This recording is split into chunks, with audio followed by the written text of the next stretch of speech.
మరొకసారి దేవుని స్వరం వింటకు వచ్చిన మీ అందరికీ స్వాగతం. ప్రతి ఒక్క తరములో ఖచ్చితంగా ఒక స్వరం ఉంటుంది.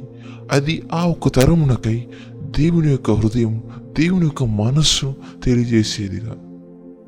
మీరు మాతో ఇక్కడ ఈరోజు ఉన్నారనగా, అందుకనగా ఆత్మ మిమ్మల్ని వెతుక్కొని, మీ యొక్క సమయమును, మీ యొక్క స్వరమును వెతుక్కొని ఈ స్వరము వినుటకు మిమ్మల్ని నడిపించి ఉన్నది. దేవుని ప్రజలారా, మనం ఒక గొప్ప సిద్ధపాటు అనే ఒక మార్గంలో మనం ఉన్నాము.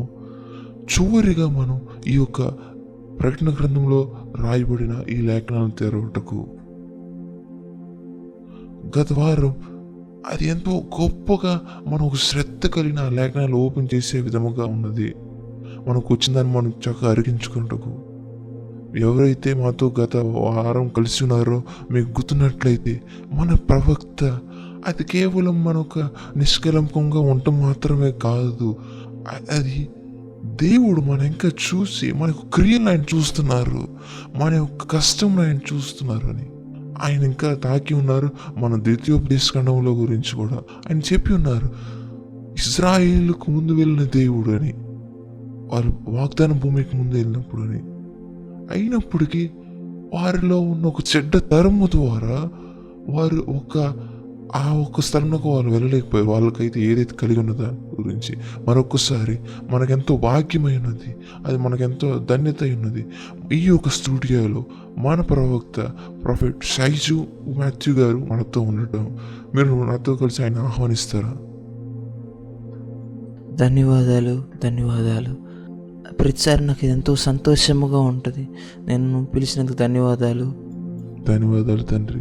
మాకెంతో భాగ్యమైనది మీ యొక్క బల్ల దగ్గర కూర్చొని ఇలా శ్రేష్టమైన ఆహారాన్ని రుచుటకు. మీకు తెలుసా తండ్రి, మీరు మాకు ఇస్తున్న ఆహారం మేము ఎప్పుడు దాన్ని రుచి చూడలేదు. మేము దాన్ని ఒక మెనూలో చదివిన విధముగా మేము ఒక దూరంగా చూసి ఉన్నాం, చెప్పుంటే విన్నాం. ఇప్పుడు వరకు మేము ఇటువంటి ఆహారాన్ని ఎప్పుడు రుచి చూడలేదు. మీ యొక్క మాటలు చాలా దయగాను ఉదాహరణగా ఉన్నాయి. నేను దాన్ని బట్టి ఎంత గర్వించున్నాను. మీరు ఒక స్వరముగా ఉన్నందుకు ధన్యవాదములు. మనం అందరం మన యొక్క సామర్థ్యాన్ని బట్టి స్వరములుగా ఉంటున్నాం. నేను దాన్ని బట్టి దేవుని కృతజ్ఞతలు చెల్లిస్తాను ఆ కృపకై. బుధవారం అది ఎంతో సంతోషంగా ఉన్నది. నేను దాన్ని ఎంతో ఆనందించి ఉన్నాను ఆ ఒక ప్రశ్నలు. అయితే మనం దాని గురించి ఇప్పుడు ధ్యానించట్లేదు, మనం వేరే దాని గురించి ధ్యానించబోతున్నాం. మనం ఏదైతే నేర్చుకుంటున్నామో ఎజ్రా గ్రంథం నుంచి, అయితే నేను ఈరోజు దాని గురించి ఎదురు చూస్తున్నాను. అది ఎంతో అందమైన బోధ తండ్రి. నేను ఎన్నో టెక్స్ట్ మెసేజ్ రిసీవ్ చేసుకుంటూ ఉన్నాను. వారు ఎంతగా ఆశ్చర్యపోయి ఉన్నారని, వారి ఆత్మలోకి వచ్చిన దాన్ని బట్టి. కొంతమంది ఎవరైతే ఆ ప్రశ్నలు అడిగినారో వారు ఏ విధంగా అడిగారో వారికి ఎరగరు ఇంత సమాచారం దాని వెనకమాల ఉందని. వారు ఎంత ఆశ్చర్యపోయి ఉన్నారు. అది మనకి ఎంతో ఆనందం ఉంది. ఒక తండ్రి, ఒక ఆత్మీయ తండ్రిని బట్టి ఆత్మదేవుడు మాతో ఏం మాట్లాడుచున్నారని, ఆ ఒక లోతైన మనవాళ్ళ గురించి నేను అనుకుంటాను. ప్రజలు అర్థం చేసుకుంది ఏమనగా, అది నేను ఒక వ్యక్తికి మాత్రమే దాన్ని సమాధానం ఇవ్వట్లేదు. అదైతే ఒకేలా అలాగైతే అది వారొక్కరితోనే ఉండేది. మనం అర్థం చేసుకోవాలి. వాళ్ళ యొక్క ఆత్మలు ఏవైతే ప్రశ్న వాళ్ళు అడగాలనుకుంటున్నారో ఆత్మలో వాళ్ళని వెతకాలి, వారు మనసులో ఏదైతే వస్తుందని. కావున అది దేవుని యొక్క కృప ఉన్నది. దాన్ని బట్టి నేనేమాత్రం గర్వించక అర్హుని కాదు. అది దేవుని కృప. నేను దాన్ని బట్టి ఎంతో కృతజ్ఞ ఉన్నాను. దేవుడు ఆయన నడిపిస్తున్నాను బట్టి, ఆయన ఒక వధువుని ఆయన నడిపించడానికి నాకు ఇస్తున్న కృపకై దాన్ని బట్టి దేవుని కృతజ్ఞతలై ఉన్నాను. మీరు ఈ ఉదయకాలంలో సిద్ధంగా ఉన్నారా? మేము చాలా ఆకలి కొని ఉన్నాం తండ్రి. గత వారం మీరు మాతో మాట్లాడుతున్నప్పుడు మీరు చెప్పి ఉన్నారు ప్రకటన గ్రంథంలో గురించి, ఆ కీర్తన గురించి, ద్వితీయోపదేశకాండం గురించి.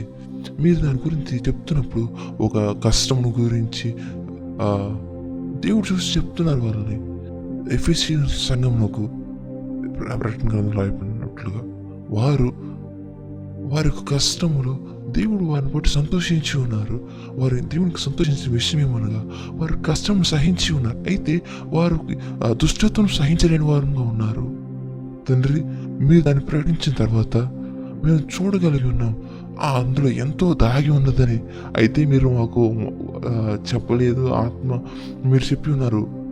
ఆత్మ చెప్తున్నది మనకు ముందు ఏది వస్తుందో దాన్ని బట్టి నమ్మకంగా దాన్ని అరిగించుకోవాలని. నేను నేర్చుకుంటున్నాను. నేను కూడా నేర్చుకుంటున్నాను. నేను అనుకుంటూ ఉంటాను, నేను దీన్ని బట్టి దేవునికి మా టీని బట్టి దేవునికి కృతజ్ఞతలు చెప్పాలి. ఎందుకనగా కొన్నిసార్లు నేను దానికి షేర్ చేసుకుంటూ ఉన్నప్పుడు, నేను పంచుకుంటూ ఉన్నప్పుడు, నాకు దేవుడు ఏదైతే నేను నేర్చుకుంటున్నాను అంతా దానికి నేను పంచుకుంటున్నప్పుడు నేను అనుకుంటూ ఉంటాను, ఈ యొక్క వ్యక్తి ఎవరైతే ఒక ప్రశ్న అడిగిందో వారు ఇంత సమాధానానికి వారు ఆశించరు. వారికి కేవలం ప్రోత్సాహం కావాలి. అయితే నేను మాత్రం నేను ఏ ఒక్క స్థాయి నుంచి నేర్చుకుంటానో అలా ఇస్తాను. అది ఏమాత్రం మంచిది కాదు. అయితే మనం అందరినీ ఒకే ఒక బాటలో మోసుకెళ్ళే విధముగా ఉండాలి. అందుకే నేను అనుకుంటాను, దానికి మనం కేవలం చెప్పటమే, పంచుకోవటమే కాదు, వారిని మనతో పాటు తీసుకెళ్తూ ఉంటాం అనేది అది ఒక తీసుకెళ్ళటంలో ఒక శ్రద్ధ కలిగిన విషయమై ఉన్నది. నేను దాన్ని బట్టి ఎంతో స్పష్టత కలిగి ఉండాలి. అయితే మనం ఇప్పుడు ఇక్కడ ఉన్నాము, మనం దాని గురించి ఈరోజు చూద్దాం. మేము ఇక్కడ ఉన్నాము మరియు మేము ఎంతో ఆకలి కలిగి ఉన్నాము. ఆ భోజనం పొలం మీద ఏదైతే మిగిల్చబడి ఉన్నదో, అవును, నేను ఇప్పుడే గ్రహించి ఉన్నాను. మనం ఆ ఒక్క వచనంలో కొంత భాగం వదిలేసి ఉన్నామని. మనం చూద్దాం ఆ మిగతా సగం మిగిల్చబడి ఉన్న దాని గురించి.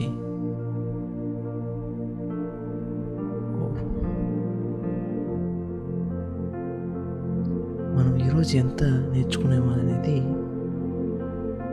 దేవుడు మనల్ని నడిపించను. నేను నమ్ముతున్నాను ఈరోజు ఎంతో ఒక విశేషమై ఉన్నది. మరియు నేను మీకు చెప్పి ఉన్నాను, మనం ఏ విధముగా శ్రద్ధ కలిగి దీన్ని ధ్యానించాలని. మరి ముఖ్యంగా ఈ యొక్క నూతన భాగము మనం మాట్లాడుతున్నది. ఎందుకనగా మనం ఈ యొక్క వైఖరిలో మనం మాట్లాడుతున్నాము. అది తెలియచేసేది ఏమనగా మన మీద ఉన్న కృప ఎంతగా ఉన్నదని.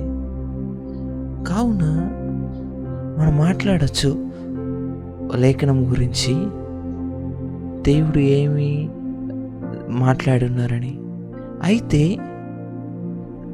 అయితే దేవుడు ఏదైతే సమస్తం చూడగలిగే దేవుడు మన ఏ ఒక్క వైఖరితో మాట్లాడుతున్నానని, మీరు మరి ఏ వైఖరితో వింటున్నారని అది కొలత వేయబడిద్ది పరలోకంలో. ప్రతి సత్యం మన మాటలు, మన ఆలోచనలు కొలత వేయబడతాయి. అయితే మనం ఏదైతే ఒక అంశాన్ని గురించి ధ్యానిస్తున్నామో, మనకు గర్వంతో చేసినప్పుడు మనం ఎంతో ఒక భయంకరమైన స్థలంలో ఉన్నాం. ఎందుకంటే ఈ స్థలంలో కృప మన నుంచి తీసివేయబడిద్ది. మీకు తెలుసా తండ్రి, గత వారం గుర్తు వచ్చిన మనం చెప్పినది మనం మాట్లాడుతున్నాం. ఎఫ్ఎస్సీల కల్పన గురించి చెప్పాను. అది ఒక పోస్ట్ మార్టర్గా ఉన్నది. అది పోస్ట్ మార్టర్ చేయబడి ఉన్నది. మీరు చెప్పి ఉన్నారు. మనం దాన్ని కట్ చేసి ఓపెన్ చేసి ఉన్నాం. మనం దాన్ని ఏ విధముగా చూస్తామంటే చాలా ప్రాముఖ్యమైనది. అందుకే గలతీయులు రాసిన పత్రిక 6వ అధ్యాయం 1వ వచనం నేను చెప్పలా చెప్పబడి ఉన్నది. మనం ఏ విధముగా మన సహోదరుని వారిని సరిచేయవాలని, అది మన ఒక సాత్వికంతో చేయవాలని. అలా చేయటానికి కూడా ఒక కారణం అయి ఉన్నది. అది ఒక సాత్వికమైన ఒక ఆత్మతో మనం చేసినప్పుడు, మనం ఒక సాత్వికం ఒక దయను వాళ్ళ ఎడల చూపించలేకపోతే ఒక దాని మీద మనం అపరాధం మోపిన వారంగా ఉంటాం. మనం ఎప్పుడైతే దయను మీద ఆధారపడి ఉంటామో, ఒకరి తీర్పు తీర్చడం, సరిచేయటం, దాని విషయంలో మనం చక్కగా ఉంటామో అప్పుడు మనం ఆ కృపను హత్తుకొని ఉండగలం. అందుకే మనం ఒక చిక్కులో పడవచ్చు. మనకు తెలియకుండానే మనం ఒక లేఖనాల గురించి మాట్లాడుతా అయితే మనం దాన్ని ఏ విధముగా ధ్యానిస్తున్నాం, ఏ విధంగా దాన్ని మాట్లాడుతున్నాం అనేది అది ఒకేసారిగా దేవుడు మరియు అపవాది దాన్ని కొలత వేసే విధముగా ఉంటాయి. సాతాను చూసి చెప్తూ ఉంటుంది. ఈ యొక్క అంశాల గురించి మనం మాట్లాడుతున్నప్పుడు ఆ సాతాను కూడా తెలుసు ఇవన్నీ. అపవాది మీరు పరీక్షిస్తాడు, మీ యొక్క గుణం అదంతా ఎలా ఉందని. అందుకే ఒక భయంకరమైన అంశాలు ఉన్నవి. మనం అందులో చాలా జాగ్రత్తగా నడవవలసినవి ఉంటుంది. మనం ఎక్కువ సున్నితంగా ఉన్నప్పుడు దేవుని యొక్క కార్యాల నిమిత్తం అప్పుడు మనం ఎక్కువ కృపను పొందుకోగలము, మన మీదకి వచ్చింది. నాకు మీ గురించి అయితే తెలియదు, నాకైతే ఆ కృప కావాలి, నాకు ఆ కృప కావాలి, ఆ కృప కావాలి. అందుకే నేను చెప్తూ ఉంటాను, మనం చాలా జాగ్రత్తగా నడవాలని, అర్థం చేసుకుంటే ఒక అవగాహనతో నడవాలని. అందుకే ప్రకటన గ్రంథం 2వ అధ్యాయం కావాల్సింది ఏమనగా దానికంటూ ఒక శ్రద్ధ కలగాలి, గొప్ప శ్రద్ధ కలగాలి. మనం ఇంకా గ్రహించని కొంచెం భాగం వదిలి ఉన్నామని మనం ప్రయత్నిద్దాం. ఈరోజు మనం దాని గురించి చూద్దాం. మీరు నాతో కోసం చదువుతారా లేఖనం నుంచి? ప్రకటన 2వ అధ్యాయం 2వ వచనం. నీ క్రియలు, నీ కష్టమును, నీ సహనము నేను ఎరుగుదును. నీవు దుష్టమును సహింపులేనివనియు అపోస్తులు కాకయే తమ అపోస్తులని చెప్పుకొనొచ్చు వారి పరీక్షించి వారి అబద్ధికులని నువ్వు కనుగొంటూ ఉన్నావు. ఇక్కడ లేఖనాలు చెప్పబడుతుంది. లేఖనాలు ఒక భాగం. ఇక్కడ దేవుడు చెప్తున్నారు, నువ్వు ఏ విధముగా ఒకరిని అబద్ధ ప్రవర్తన పరీక్షించావు అని నువ్వు దాన్ని కనుగొని ఉన్నావు. వారిలో ఒక సత్యం లేదా నువ్వు కనుగొని ఉన్నావు. వారిలో సత్యం లేనప్పుడు వారిలో అబద్ధాలు ఉంటాయి, అసత్యం ఉంటుంది. అయితే ఈ యొక్క మోసగాడు మనలో ఉన్న శ్రేష్టమైనది ఎప్పుడైతే మనం అపవాదికి ఒక పాదస్థలం ఇచ్చామో అది నీచముగా మారబడి ఉంది. అయితే మనం క్రీస్తుకి మనం అప్పగించినప్పుడు మనలో ఒక నీచమైనది అది దేవుడు ఒక అమూల్యముగా మార్చగలిగినది అయి ఉంటుంది. ఈ యొక్క ఒక కోణంలో మనం అర్థం చేసుకొని మనం చెప్పవలసినది, వారు ఆ ఒక్క ప్రజలు వారు ఒక విరిగిపోయిన మనస్తత్వంలో ఉన్నారు. వాళ్ళు మీరు చూడొచ్చు, అపోస్తలుడైన పౌలులో కూడా అనేకసార్లు లేఖలు రాసినప్పుడు అతను చెప్తూ ఉంటాడు, వారిని బట్టి జాగ్రత్తగా ఉండండి, వారిని మీరు ఏ దాన్ని వింటున్నారు, మీరు ఏమి చూస్తున్నారు, దాని గురించి ఆయన చెప్తూ ఉంటాడు. ఆయన నిత్యం అపోస్తలుడైన పౌలు దాని గురించి చెప్తూనే ఉంటాడు. బయట అనేక మంది ఉన్నారు, అయితే మీకు ఒక తండ్రి ఉన్నాడు. ఎందుకు అది అపోస్తలుడైన పౌలు చెప్పవలసింది ఉందనగా, బయట ఉన్న నడిపించే నాయకులు వారు మోసం చేసేవారు, తప్పుతో పట్టించేవాళ్ళు, వాళ్ళని ఈ యొక్క సత్యం నుంచి తొలగించాలని మీరు అర్థం చేసుకోవాల్సింది ఏమనగా, వీళ్ళు ఈ యొక్క కార్యాలు కొత్త నిబంధనలో ఒక గొప్ప కార్యం జరిగిందంట, పరిశుద్ధాత్మ వచ్చిన తర్వాత జరిగినవి. మీరు అప్పుడు చూడొచ్చు, అది అప్పుడే జరిగి ఉంటే ఈరోజు ఎంత జరుగుతుందని. ఇప్పుడు అనేక మంది యేసు నామములో వచ్చి మనని మోసం చేయాలని చూస్తారు. నేను చెప్పినాను ముందు వారం, అంతకుముందు వారము, ఒక బుధవారం నాడు నేను మీకు చెప్పి ఉన్నాను ఏ విధముగా 3 రకాల సేవకులు ఉన్నారని. నేను మీకు చెప్పి ఉన్నాను, మొదటగా అందరికి తెలిసిన విధముగా అబద్ధ ప్రవక్తని, అబద్ధ బోధకుడని, అబద్ధ నాయకుడని నేను చెప్పినాను. వాళ్ళని ఏ విధముగా మనం వేరుపరచడం అనేది చాలా ప్రాముఖ్యమైనది. వారు మనం తప్పించాలని చాలా ఇష్టంతో, చాలా ఆకాంక్షతో చేస్తూ ఉంటారు. వాళ్ళకి తెలుసు వారు ఏం చేస్తున్నారని. అది ఏదో ఉన్న పొలాన్ని తెలియకుండా చేస్తున్నది కాదు. వాళ్ళు ఒక గొర్రె చర్మంతో తోడేళ్ళ వలె ఉంటారు వాళ్ళు. వాళ్ళు మనలో ఒక క్రీస్తు ఒక సంఘంలో ఒక స్థానం తీసుకోవాలంటారు. వారు అపవాది చేత పంపించబడిన వాళ్ళు యేసు నామమును, యేసు ఒకటే మార్గం అని చెప్పడానికి వాళ్ళు అంగీకరించరు. మనం చెప్పి ఉన్నాం దాని వెనకమాల ఉన్న అనేక కార్యం. అయితే దాని గురించి మనం ఇక ముందుకు వెళ్ళాం. అయితే నేను రెండో చెప్పాలనుకుంటున్నాను. ఎవరైతే అపోస్తలుడైన పౌలు చెప్తున్నాడో ఆయన చెప్పి ఉన్నారు, ఈ యొక్క గుంపు వారి యొక్క స్వార్థముతో వారి యొక్క స్వయముగా చేస్తూ ఉంటాడు. అయితే అపోస్తలుడైన పౌలు వాళ్ళ బట్టి సంతోషిస్తున్నాడు. ఎందుకనగా వాళ్ళు యేసునామాన్ని ప్రకటిస్తున్నారని. అయితే వీళ్ళు మొదటి గుంపు వలె వీళ్ళైతే కాదు. నేను మూడవది కూడా చెప్పి ఉన్నాను, ఎవరైతే నిజమైన దేవుని ప్రేమించే వాళ్ళని. అయితే ఇప్పుడు యేసుని ప్రేమించే వాళ్ళు, ఈ సత్యం ఉండే వాళ్ళు కూడా అనేకమైన సేవకులు ఉన్నారు, అనేక విధాలైన సేవకులు. కావున ఏదైతే పౌలు చెప్తున్నాడో వాళ్ళ యొక్క స్వార్థంతో చేస్తారు. అయినను స్వార్థ ప్రకటించబడుతుందని దాన్ని బట్టి నేను సంతోషిస్తున్నాను. ఇటువంటి గుంపు ఒకటి ఉన్నది. ఈ యొక్క గుంపు అది ఎంతో కష్టమైనది మనం దాన్ని తెలుసుకునేటకు. ఎందుకనగా ఏ విధంగా అపోస్తలుడైన పౌలు ఇలా చెప్పగలుగుతాడో వారిని బట్టి సంతోషిస్తున్నాడని. అతనికి తెలుసు వీళ్ళంతా స్వార్థపరులని. అయినప్పటికీ ఏ ఒక ధైర్యంతో అపోస్తలుడైన పౌలు అలా చెప్తున్నాడు. ఎందుకనగా ఆయన అర్థం చేసుకున్నాడు అది దేవుని యొక్క మనసు అయి ఉన్నది. ఆయన చెప్పి ఉన్నాడు, అందరూ దేవుణ్ణి ఒక ఇష్టముగా ఎవరు దేవుణ్ణి చేయట్లేదని. ఖచ్చితంగా వారి యొక్క ఇష్టముతో దేవుణ్ణి చేయట్లేదని. అయితే అబద్ధ ప్రవక్తలు ఉన్నారు, వారు అపవాదికి సంబంధించిన వాళ్ళు కాదు. ఒకసారి మీరు గుర్తుంచుకోండి, నేను ఒక దైవజనుని చూసి నేను ఒక సేవలో యవ్వనముగా ఉన్నప్పుడు నేను అప్పుడు చాలా కఠినంగా ఉండేవాడిని. నా మాట చాలా తొందరగా వచ్చేది. నేనేమాత్రం ఆగేవాడిని కాదు. నేను ఒక మనిషి కింద 45 నిమిషాల కింద నేను ఉండలేను. నేను అప్పుడు చాలా యవ్వనస్తుడిని సేవలో. నేను అప్పుడు దేవుని ఆరాధించడం చాలా ఇష్టంగా ఉన్నాను. ఏంటి ఈ వ్యక్తి ఎలా ఉన్నాడు, అలా ఉన్నాడు, ఇలా ఉండకూడదు, అలా ఉండకూడదు నేనే అనేవాడిని.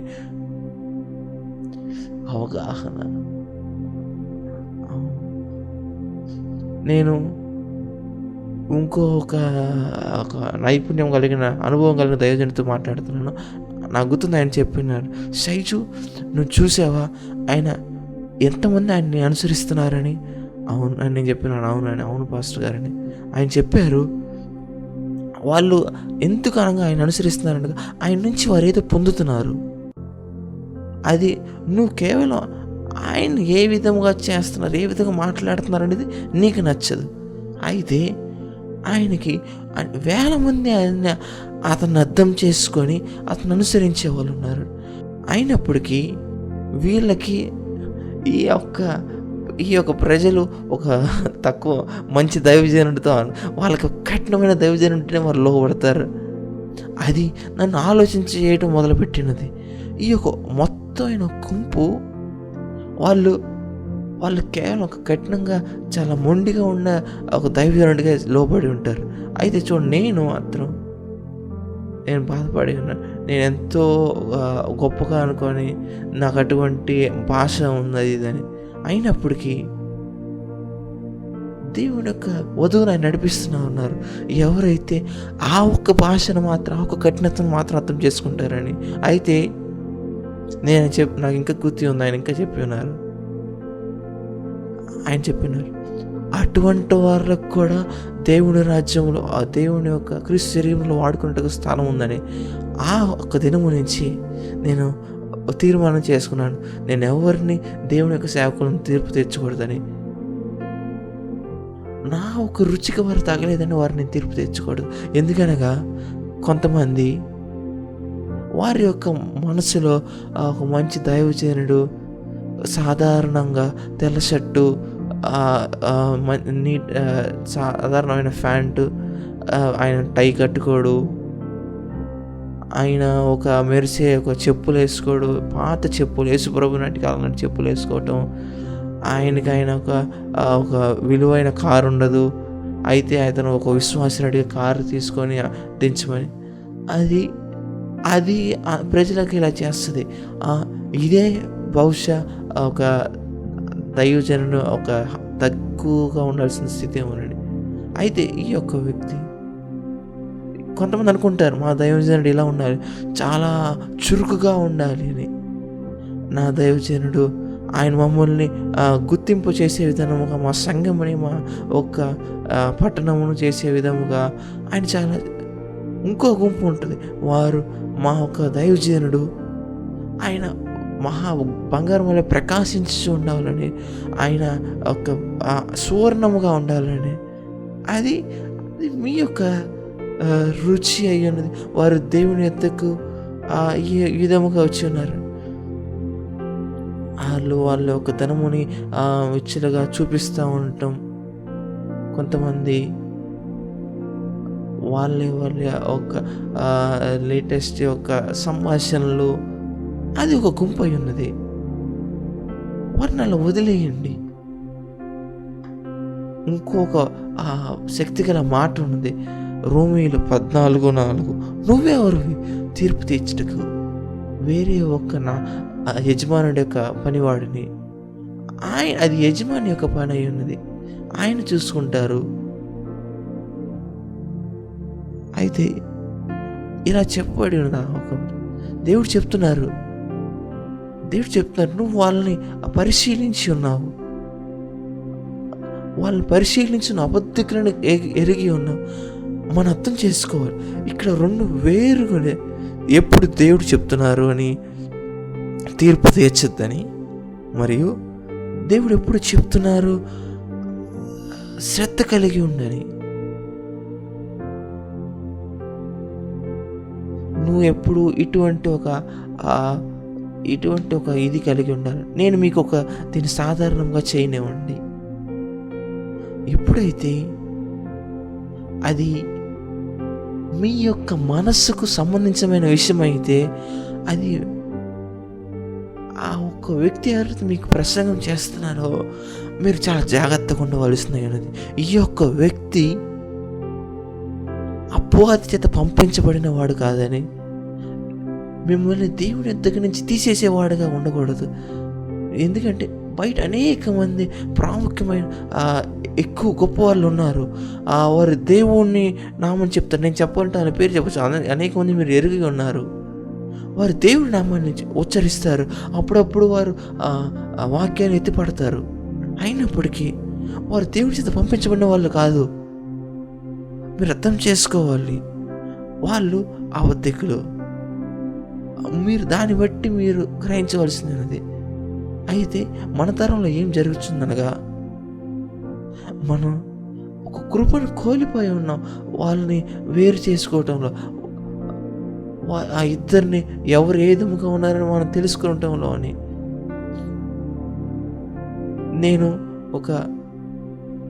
నేను మీ యొక్క వాచ్ని చూసి, మీ యొక్క కోటును చూసి, నేను మీకు నచ్చని మీ యొక్క హెయిర్ కట్ నాకు నచ్చని ఎడలా, మీ యొక్క షూ నాకు నచ్చని ఎడలా, నేను మిమ్మల్ని ఒక తీర్పు తెచ్చడం మొదలు పెడతా ఉంటాను. కొంతమంది చెప్తారు మీరు ఆ భాషలో మాట్లాడకూడదని.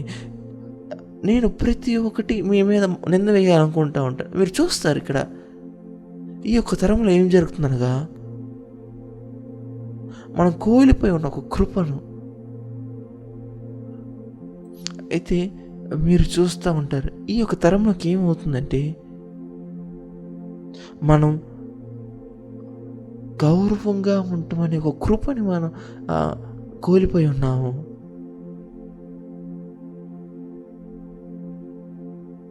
అది ఒక శోధన ఉంది ప్రతి ఒక్కరికి, విశ్వాసికి. ఎందుకనగా ఈరోజు మనకు సోషల్ మీడియా ఉన్నది, ప్రతి ఒక్కరికి అది మైక్ ఇస్తున్నది.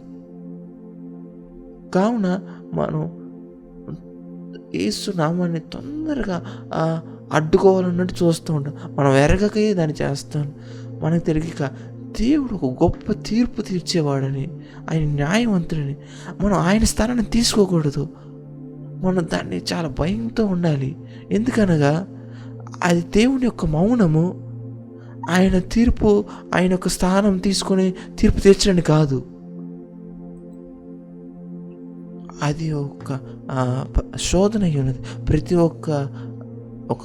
ప్రతిసారి ఒక దైవజన్ని చూసినప్పుడు నా రుచికి తగిన వారిని ఈ యొక్క కారణంలో నా జీవితంలో నేను నా ఆత్మలో దేవుడు నాకు తెలియజేసిన సమాచారాన్ని బట్టి అది నాకెంతో చాలా సులభమైనది. ఒక దైవజన్ని చూసి 1-2 వారిలో ఉన్న కార్యాలు చెప్పడానికి వారికి ఆత్మలో అవగాహన లేదు, అది ఇదని చెప్పడానికి. అయినప్పటికీ అది ఉన్నప్పుడు నేనేమి గనపరుచుకోవట్లేదు. నేను ఒక 2 నిమిషాల ఒక వీడియో చూసినప్పుడు నేను చెప్పగలను వారి ఆత్మ ఇలా ఉన్నది, వారి స్థితి ఇలా ఉందని నేను చెప్పగలిగిన ఉంది. అయితే మీకు తెలుసు అది ఎంత భయంకరమైనదని. అది ఎంతో తొందరగా వచ్చేస్తుంది మనం ఒకళ్ళ మీద నింద వేయటానికి. అయితే నేను గమనించి ఉన్నాను, అనేక మంది అని చేస్తున్నప్పుడు అది వారి యొక్క అభద్రతను చూపించడానికి వాళ్ళు చేస్తున్నారు. మీరు చూడొచ్చు, ఏదైతే వారిని బాధిస్తుందో, నేను ఎక్కువగా అరిచినప్పుడు, ఎక్కువగా మాట్లాడినప్పుడు ఎదుటి వ్యక్తిని నేను అది నిందించుకుంటున్నాను. నాలో ఒకటి కోల్పోయినందున నేను ఎదుటి వాళ్ళ మీద గట్టిగా అరిచినప్పుడు వారు నాలో ఉన్న కోల్పోతామని, నాలో ఉన్న అపజయాన్ని, నేను ఎక్కడ బోట్ మిస్ అయిపోయానని వారు చూడలేరు. అది చాలా సులువు వాళ్ళ మీద అరిచినప్పుడు. అయితే ఒక విశ్వాసకి విడాకులు ఎంతో భయంకరమై ఉన్నది. మనం చూసినట్లయితే మనం ఎప్పుడైతే మనం ఒక జంటని చాలా దూర ప్రయాణం చేసి ఉన్నప్పుడు, అయితే వారు విడిపోయినప్పుడు ఆమె చెప్పుద్ది ప్రతిదీ తన ఉన్న స్నేహితులందరికీ ఆయన యొక్క ఆమె ఒక భర్త యొక్క నిందలు, ఆయన యొక్క తప్పులు, ఆయన అవి చేశాడు ఇవి చేశాడని ఎందుకు తాము చెప్తూ ఉంటుంది. వాళ్ళ ఒక్క మనసుని తృప్తిపరచాలనుకుంటుంది. నన్ను తీర్పు తీర్చమాకండి, అంతా అతనిదే తప్పు అని. ఆమె ఎక్కువగా ప్రయత్నించింది అతని మీదే తప్పుగా ఉందని. అప్పుడు ప్రజలకు తెలియజేస్తూ ఉంటుంది, నన్ను ప్రశ్నలు ఏమాకండి, తప్పు అంతా అతని మీదే ఉన్నదని. ఆమె సమస్యలేంటి, ఆమె తప్పులు ఉన్నాయి. మనం ఆ ఒక్క గుణం చూసినట్లయితే, ఆ ఒక్క వ్యక్తిత్వాన్ని చూసినట్లయితే, ఆ ఒక్క తీర్పు తీర్చే విధానం నాకు తెలుసు సమస్తం. నేను మొత్తం నేను నిజమైన వాడిని, కరెక్ట్ అని అనేక కార్యాలున్నాయి దైవజనుడా. అయితే ఈ యొక్క గుణం కారణం ద్వారా అనేక మంది తీర్పు తెచ్చేస్తూ ఉంటారు. అయితే నేను మీకు చెప్పగలను, ఆ ఒక ఫలము, చెట్టుకున్న ఒక ఫలము మనం వెంటనే దాన్ని చూడలేము. ఆ ఫలమునకు ఒక సమయం పట్టిద్ది. అయినప్పటికీ కొన్ని ఫలములు అవి వచ్చినప్పటికీ అవి అప్పటికి మనం చెప్పలేము. మనం ఒక చెట్టుని ఫలములతో చూడవచ్చు, కాయలతో చూడవచ్చు. అయితే మనం అది మంచి ఫలం అని ఎలా చెప్పగలమంటే, అది పూర్తిగా పండినప్పుడే మాత్రమే. అనేక సార్లు నేను ఈ యొక్క కెనడాలో ఒక మార్కెట్ల ద్వారా నేను మోసం చేయబడ్డాను. అవి చాలా మంచిగా పండి ఉన్న మామిడి పండ్లు నేను చూసా, ఎంతో ఎల్లో పచ్చగా బాగా నచ్చి ఉన్నవి, పసుపు పచ్చుకున్నప్పుడు. నేను అటు ఇంటికి తీసుకెళ్ళి బాగా నచ్చినప్పుడు నేను తీసుకున్నప్పుడు అవి తిన్నప్పుడు అసలు ఈ మామిడికాయల వల్లే రుచి లేవు. మనం చూడవచ్చు అనేక కొలతలున్నాయి, అనేక కొలతలున్నాయి. మనం దాని గురించి కొంచెం ఈరోజు నేను చెప్పాలంటే, నేను చెప్పనివ్వండి, నేను చెప్పినప్పుడు మీ చుట్టూ ఉన్న వారితో దయచేసి చూడమాకండి, మనం చూసుకుందాం. అందుకే మనం చిన్నప్పుడు సండే స్కూల్ నుంచి ఒక వాక్యం గుర్తుంచుకుంటూ ఉంటాం. ఒక వాక్యం మనం కంఠస్థం చేస్తూ ఉంటాం. నీలో ఉన్న దూలం చూసుకోకుండా నీ ఎదుటి వాళ్ళు నలుసు చూడమాకని. ముందు మనం నేర్చుకోవాలి. ఒక ప్రాముఖ్యమైన విషయం ఏమనగా, కావున మన దృష్టి ఏమై ఉన్నదనగా మనం నేర్చుకుంటున్నాం. ఒక ప్రాముఖ్యమైన విషయం ఏమనగా మనం చూడవలసినది, మనం వింటున్న ఒక బోధలో ఏది ఆ మూలమై ఉన్నది, ఆ బోధ వెనకాల మూలమై ఉన్నదని. ఎందుకనగా నేను మీకు చెప్పిన విధముగా మనం ఒక ఫలం చెప్పిన విధముగా ఆ ఫలం రావటానికి ఎంతో సమయం పట్టిద్ది. ఆ ఒక్క వ్యక్తి పరిచయం చేస్తున్నప్పుడు మనం చూడవలసింది ఏమనగా, మన శ్రద్ధ కలిగాల్సింది ఏమనగా, దాని ఒక మూలం, దాని వెనకమాల ఏది ఉన్నదని. అది ఎంతో ప్రాముఖ్యమైనది. ఎందుకనగా అనేకమైన పరిచర్లు ఉన్నాయి. కొంతమంది ఆ మూలం అది ఒక శ్రేష్టముగా స్వచ్ఛముగా ఉండదు. అది నువ్వే విధంగా చెప్పగలవంటే, నువ్వు దేవుడితో సరిగ్గా ఒక అనుభవం కలిగి ఉంటే తప్ప. గుర్తుంచుకోండి, నువ్వు దేవుడితో సరైన సంబంధం కలిగి ఉన్నాడలా నువ్వు అప్పుడు ఆ రెండింటికి వేరుపాటు చెప్పలేవు. చూడండి, నువ్వు దేవుడితో ఉన్నప్పుడు మాత్రమే నువ్వు చెప్పగలవు దేవుని యొద్ద నుంచి వచ్చింది ఏది, రానేదని. నీ ఆత్మకు అది తెలియబడిద్ది. అయితే ఇప్పుడు నువ్వు కేవలం అనుకోలేవు. అది కేవలం నీ ఒక ఆత్మ ద్వారా నువ్వు అనుకోలేవు. ఎందుకనగా మన ఒక ఆత్మలో వాటికి పూర్తిగా శిక్షణ పొందబడలేదు. అయితే ఎవరైతే శిక్షణ పొందలేదు ఆత్మలో, నువ్వు నేను ఇలా అనుకుంటున్నాను, నేను వాళ్ళు మాట్లాడుతున్న నాకు సమాధానం అనుకోలేదని, అది నీ యొక్క పరిమితి, ఒక ఆలోచనతో, పరిమితి ఒక అవగాహనతో మాట్లాడుతున్నావు. అది నీ ఒక అవివేకంతో మాట్లాడుతున్నావు. నువ్వు దాన్ని బట్టి గందరగోళం గలిబిలి చెందలేవు. నేను అనుకుంటున్నాను దేవుడు ఇలా చెప్తున్నారని. అనేక మంది ఈ విధంగా తప్పు చేస్తూ ఉంటారు. వారు విన్నప్పుడు వారు అర్థం చేసుకోలేరు. వారి ఆత్మ అంత దానికి వాళ్ళకంత సామర్థ్యం లేదు. వారు తొందరగా తీర్పు తీస్తూ ఉంటారు. మనం దేనికి దృష్టి నిలపాలనగా ఒక మాటలు, వారి నోటి నుండి వచ్చే మాటలు, దాని వెనక ఒక మూలం ఉంటుంది అది రావటానికి. అది ఆ ఒక్క మాటలు అది కేవలం ఒక పుస్తకం నుండి వస్తున్నాయా,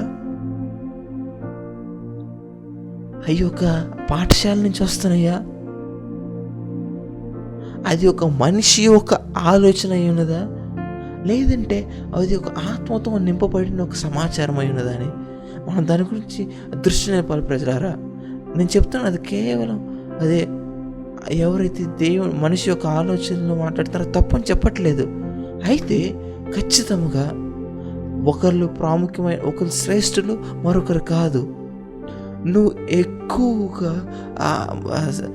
శరీరం మీద మనిషి యొక్క ఆలోచన మీద నిలబడినప్పుడు, నువ్వు మనిషి ఆత్మ మీద ఎక్కువ ఆత్మ మీద నిలబడినప్పుడు అది నిన్ను ప్రతినిత్యం ఒక నూతన మెట్లకు తీసుకెళ్ళిద్ది. ఆత్మ ఒక నూతనమైన కోణంలో నడిపించిద్ది. నువ్వు ఒక గంట ఆ మాటలు వినటానికి వినవచ్చు. అయితే నీకు ఏ విధముగా అనిపించదు. ఎందుకనగా నువ్వు అనుకోవచ్చు, అతనికి ఒక బిరుదు ఉంది, ఒక పాస్టర్ గారని, అతనికి ఒక సంఘం ఉంది, కావున ఆయనకు అనిపించింది ఆయన ఒక చాలా ఇష్టకరమైన, ఆయన ఒక ప్రాముఖ్యమైన వాడని మీరు అనిపించింది. మీరు ఒక గంట పాటు వినొచ్చు. మీరు కేవలం దాన్ని వినటమే కాదు, మీరు యొక్క మూలానికి మీరు ఎదుర్కొంటున్నారని, దానికి మీరు ప్రత్యక్షపడుతున్నారని. అది దాని ద్వారా నాకు అనిపించింది, నేను ఏ విధముగా మనుషులను చూస్తున్నాను, నాకు ఎంతో మార్పు కలిగి ఉన్నాను. నేను దానికి ఎదుర్కొంటున్నప్పుడు కేవలం వారే కాదు, ఆ మాటల వెనకమాల ఉన్న ఆత్మను నేను ఎదుర్కొంటున్నాను. కావున మీరు ఒక చాలా విధేయతతో దీన్ని చూసుకోవాల్సింది. నువ్వు దేన్ని ధ్యానిస్తున్నావని మీరు ధ్యానించినలా లూకా సువార్తను మీరు చూడవచ్చు.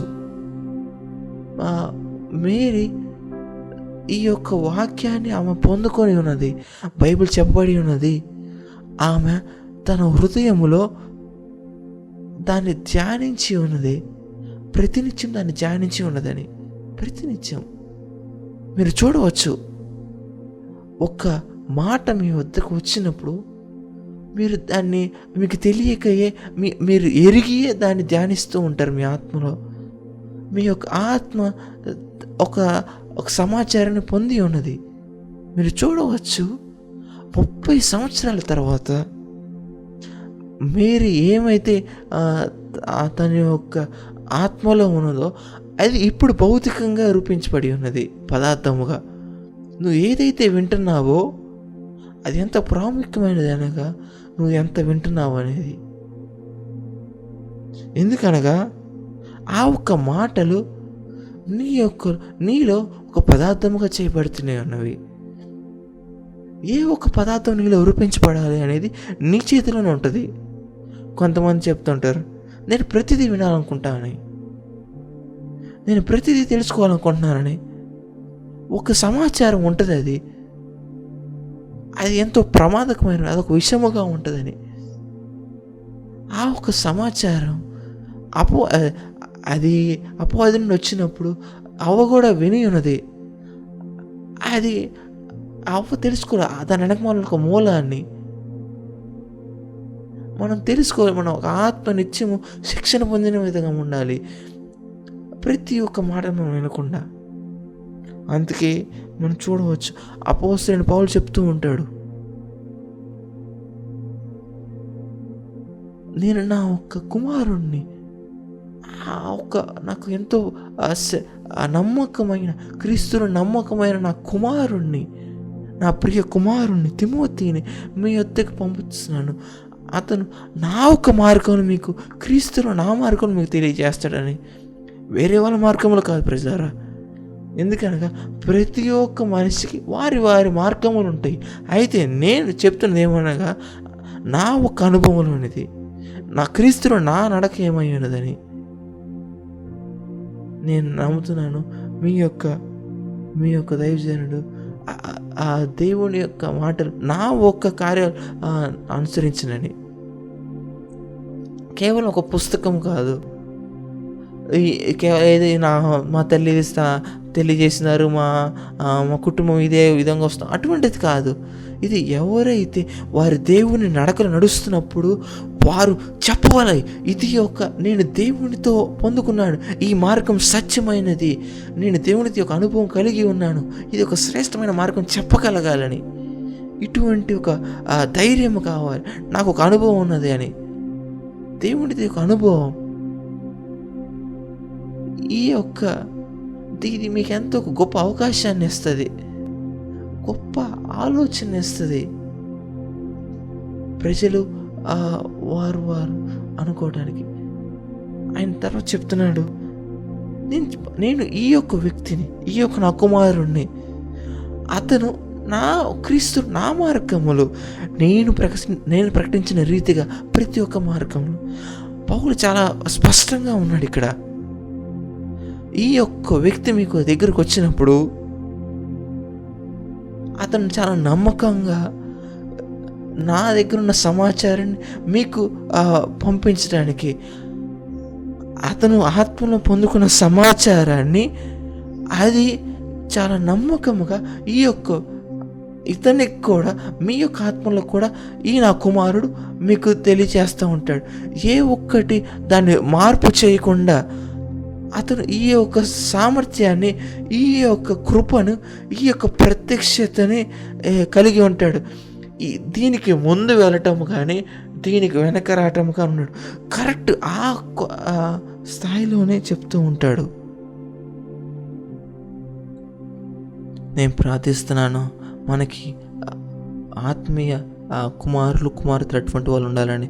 ఎవరైతే ఈ యొక్క ప్రత్యక్షతలో వారు పూర్తిగా వారి యొక్క సామర్థ్యములో మొత్తముగా ఆ పరిపూర్ణతలో ఆ ఒక మహిమగా అనేకం తెలియజేసే విధముగా యేసు నామములో. ప్రియమైన దేవుజనుడు, ఇది అద్భుతం, ఇది ఎంతో అద్భుతం. మూలమును ఎరగండి, దాని వాసన చూడండి, దాన్ని ఆనందించండి, అందులో నాట్యం ఆడండి. అయితే మీరు దాన్ని తెలుసుకోవాలి. అది కేవలం వినటం ద్వారా ప్రతిదాని చుట్టూ వెళ్ళమాకండి, అది మాటల ద్వారా వెళ్ళిపోమాకండి. ఎరగండి దాని వెనకమాల ఏమై ఉన్నది, అది ఎక్కడి నుంచి వచ్చుచున్నదని, ఎక్కడి నుంచి ఈ యొక్క మాటలు వచ్చుచున్నవని. ఇవి మనిషి యొక్క మేధస్సు నుంచి వస్తున్నాయా, లేనట్లయితే ఆత్మీయ ఆధిపత్యం నుంచి వస్తున్నాయా అని. అవి మేధస్సు నుంచి వస్తున్నాయా? ఈ యొక్క దైవజనుడు చెప్తున్నది మేధస్సా? లేనట్లయితే ఇది పరలోకం నుండి చూస్తున్న మన్నానా? మూలం ఎరగండి. రెండోది నేను మీకు ఇచ్చేది ఏమనగా, అది పరిధి ఉన్నది. మొదటిగా మూలము, రెండోది వారి యొక్క పనికి వారికి ఉన్న పరిధి. ఆ ఒక పరిధి వారి యొక్క పనికి, వారికి అప్పగించిన పని యొక్క ఎంత దూరంలో, ఎంత ఇదని, వారు ఎంత దూరం దానికి వెళ్ళవాలని నేను మీకు చెప్తాను. దేవుడు అందరికీ అన్నీ ఇవ్వరు. అయితే ఖచ్చితంగా ఆయన ప్రతి ఒక్కరికి ఏదో ఒకటి ఇస్తారు. అది మనుషులకు కూడాను, విశ్వాసులకు కూడాను, అందరికీ ఖచ్చితంగా ఇస్తారు. అదేమనగా నేను అర్థం చేసుకోవాలి, దేవుడు నన్ను ఎక్కడికి పంపిస్తున్నారని నేను అర్థం చేసుకోవాలి. దేవుడు ఎవరు ఎత్తకి నన్ను పంపించట్లేదు అని. లేనట్లయితే నేను ఎక్కువ నిరుత్సాహం చెందిన ఒక విశ్వాసిగా ఉండిపోతాను. నేను ఏదంటే నిరుత్సాహం పొందిన ఒక దైవజనుడిగా ఉంటాను. ప్రతిసారి నేను చెప్తున్న అర్థం చేసుకోనప్పుడు నేను ఎక్కువ నిరుత్సాహం చెందేస్తాను. ఎందుకనగా నేను ప్రతి వారు అర్థం చేసుకోవాలనుకుంటూ ఉంటాను, ప్రతి వాళ్ళు అంగీకరించాలనుకుంటాను, ప్రతి ఒక్కరూ దాన్ని ఆనందించాలనుకుంటాను. అయితే అది జరగనప్పుడు అది ఎంతో ఒక భయంకరంగా ఉంటుంది. అయితే అనేక మంది తొలగిపోయేది ఎందుకనగా వారు ఒక పరిచర్య కింద ఉంటారు. అయితే వారు అర్థం చేసుకోరు, ఆ ఒక్క మనిషి నా కొరకు పంపించబడ్డా, అది నీకు అందుబాటులో ఉన్నప్పటికి మాత్రాన అది నీకు వచ్చిన వాళ్ళు, నీ కొరకు పంపించబడిన వాళ్ళు కాదు. ఆ ఒక వివరణలో అదెంతో ప్రాముఖ్యమై ఉన్నది. ఎందుకనగా అనేక పరిచర్యలు బయట ఉన్నవి, అనేక మంది వ్యక్తులు బయట ఉన్నారు. అయితే అందరూ దేవుని చేత పంపించబడలేదు. అందరికీ దేవుడు వారికి ఒక స్పష్టమైన ఒక పరిచర్యను, ఒక పనిని అప్పగించి ఉన్నారు. అందుకే అపోస్తలుడైన పౌలు చెప్తూ ఉంటాడు, దేవుడు నాకు ఒక సామర్థ్యవంతమైన డోర్ నాకు ఇచ్చి ఉన్నారని. అదేమనగా నువ్వు ప్రతి ఒక్క ఆ డోర్ను తీయవలసింది కాదు. నువ్వు తెలుసుకోవాల్సింది, ఇది దేవుడి చేత తెరవబడిన డోర్ అయి ఉన్నదా, లేదా అపవాది తెరిచిన మార్గం అని. అది తెరిచి ఉన్నంత మాత్రాన అది దేవుని ఎత్తు నుంచి వచ్చినది కాదు. మనం అర్థం చేసుకోవాలి, అది అపవాది కూడా తెలిసిద్దని. నువ్వు ఆ డోర్గా వెళ్ళినప్పుడు, ఆ మార్గం వెళ్ళినప్పుడు అదే నీ ముగింపు అయి ఉంటుంది. ప్రతి ఒక్క పరిచర్యల యొక్క ఇది నీకు కాదు, ప్రతి ఒక్క దైవజనుడు నీకు కాదు. నువ్వు దాని పట్ల జాగ్రత్త వహించిన యెడల ఒక పరిచర్య కింద ఉంటాం. నువ్వు ఉండకూడని పరిచర్య కింద ఉన్నప్పుడు మీ యొక్క ఆత్మీయ జీవితం అది కదిలిపోయేదముగా ఉంటుంది. ఎందుకనగా మీ యొక్క సరిపడా ఆత్మ మీ దగ్గర ఆ ఒక్క పరిచర్యలో మీ యొక్క ఆత్మకు కావాల్సింది లేదు కాబట్టి. అందుకే నేను చెప్పాను, నువ్వు ఏ ఒక్క స్థానంలో పడవను దాటుతున్నావు అని. ఎప్పుడైతే నీ ఆత్మకు ఆహారం దొరకట్లేదో, నీ యొక్క ప్రాణం ఇప్పుడు అదెంతో ఒక ప్రమాదకరమైన ఉన్నది. అది ఒక రాజీగా పడిపోయినగా ఉంటుంది. దాని తర్వాత నీ యొక్క పరలోకంలో నీ యొక్క స్థానం కోల్పోయేది ఉంటావు. అప్పుడు నువ్వు ఎరుగుతావు, అది నువ్వు ప్రమాదకరం ఎరగగలవు. అయితే మీరు చూడస్తారు, ప్రజలు అది ఏదో ఒక సాధారణంగా ప్రతి ఒక్క స్వరం వారి జీవితంలో వాళ్ళు ఆహ్వానిస్తారు. అది వారికి అది ఎంతో ప్రమాదకరం. నాకు తెలుసు, అనేక మంది చూస్తూ ఉంటారు మన అనేక దేశాల నుంచి. నాకు తెలుసు అనేక మంది మన ఆత్మీయ పిల్లలు, వారి పిల్లలు వారు దాన్ని చూస్తూ ఉంటారని. అయితే నేను మీకు ఒక హెచ్చరిక ఇవ్వాలనుకుంటున్నాను. క్రీస్తులో ఉన్న నా ఒక్క మనవళ్ళు మనవరాళ్ళకి చెప్పాలంటే ముని మనవలు మనవరాళ్ళకి నేను మిమ్మల్ని చాలా గర్విస్తున్నాను. మీకు ధన్యవాదములు దీన్ని చాలా నమ్మకంగా వీక్షిస్తున్నందుకు. అయితే నువ్వు మీ యొక్క మీ యొక్క దైవజన్ నుంచి ఈ వారం మీరు విన్నారా? మీరు మీ సంఘంలోకి ఈరోజు వెళ్ళారా? ఈ వారం నువ్వు మీ యొక్క దైవజనుని మీరు గణపరచిన ఎడల మీరు నన్ను ఏ విధంగా గణపరుస్తారు? అది ఏ విధంగా పనిచేస్తుంది? ఎవరైతే దేవుడు మీ జీవితానికి పంపించారో ఆయన అది మీకు ఆయన మాత్రమే ఆ ఒక్క వాక్యాన్ని ఇవ్వగలడు. మీరు చూడండి, అమ్మమ్మల తాతలు వచ్చినప్పుడు వారు పిల్లల్ని నాశనం చేస్తారు. వారికి ఏది కావాలంటే అది ఇస్తారు. వారికి ఏ ఆహారం కావాలంటే అది, ఏది కావాలంటే వాళ్ళకి ఇస్తూ ఉంటారు. దాన్ని అది కొందాము. అయితే మీరు తల్లిదండ్రులకు వెళ్ళినప్పుడు నువ్వు అది నీకు రాదు, నువ్వు ఈరోజు ఎక్కువ కూరగాయలు తినాలి అని. నేను ఎంత దేవుడి దగ్గర నుంచి అభిషేకం పొందినప్పటికీ అది కొన్ని ఆహారాలు ఉంటాయి, అవి కేవలం నీ దైవజనుడు మాత్రమే ఇవ్వగలడు, అవి ఆయన మాత్రమే ఇవ్వగలడు. అవి తినకుండా నువ్వు బలహీనం అయిపోతావు, ఎదగలేవు. అందుకే అపవాదికి ఒక మార్గం ఉంది. మనలో ఉన్న ఒక వ్యక్తి ఒక గర్వాన్ని తీసుకొచ్చే విధముగా నీ యొక్క ఆత్మీయ తండ్రి యొక్క ఆహారం నువ్వు కోల్పోతున్నప్పుడు నువ్వు నేరుగా మీ యొక్క తాతయ్య దగ్గర నుంచి మీరు వచ్చినప్పుడు నువ్వు మరలా తిరిగి మీ దైవజనుడి దగ్గరికి వెళ్ళినప్పుడు నువ్వు ఇక మీ ఆత్మీయ తండ్రి కన్నా ఎక్కువ తెలుసని ప్రవర్తించడం మొదలు పెడతా ఉంటావు. మీరు చూడొచ్చు, లేఖనాలు ఒక రకమైన జ్ఞానం గురించి చెప్తున్నాయి. అది మిమ్మల్ని తప్పుగా పట్టించేసేవి. నువ్వు ఇక దాని ద్వారా ఎన్నటికీ ప్రతిఫలం పొందవు. ఉన్న పొలంగా నువ్వు చూస్తావు, నువ్వు సంఘంలో దూరపరుచుకోవటం, నువ్వు వేరైపోతూ ఉంటావు. నువ్వు అనుకుంటావు నువ్వు అందరికన్నా ఎక్కువగా నువ్వు అనుకుంటావు. ఎందుకనగా నీ ఆత్మలో గొప్ప సమాచారం ఉంది, అది వేరే వాళ్ళు తెలుసుకోవట్లేదని. ఎందుకనగా అది ఒక పరీక్ష అయి ఉన్నది. నువ్వు ఏ విధముగా దేవుడు మిమ్మల్ని నాటారో అక్కడ నువ్వు ఎంతగా తగ్గించుకొని ఉంటావని, లోబడి ఉంటావని. నువ్వు ఆ పరీక్షలో ఫెయిల్ అయిపోయావు, ఆ పరీక్ష నువ్వు ఓడిపోయి ఉన్నావు. మీ ఆత్మని భద్రపరచుకోవడం అనేది ఎంతో అది ప్రాముఖ్యమైనది, అదొక వేరే ఒక అంశమైనది. మీ యొక్క ఆత్మీయ తండ్రి మీకు చెప్పినప్పుడు ఈ యొక్క వీడియోని మీరు వినాలి, ఈ ఒకటి మీరు చేయాలన్నప్పుడు ఆ ఒక ఆదేశాలు మీకు భద్రపరుస్తూ ఉంటాయి. అయితే నువ్వు దాన్ని నమ్మకంగా చేసి ఉన్నావో, దేవుడు మీకు దగ్గరికి పంపించిన వాళ్ళని. మీకు తెలుసా,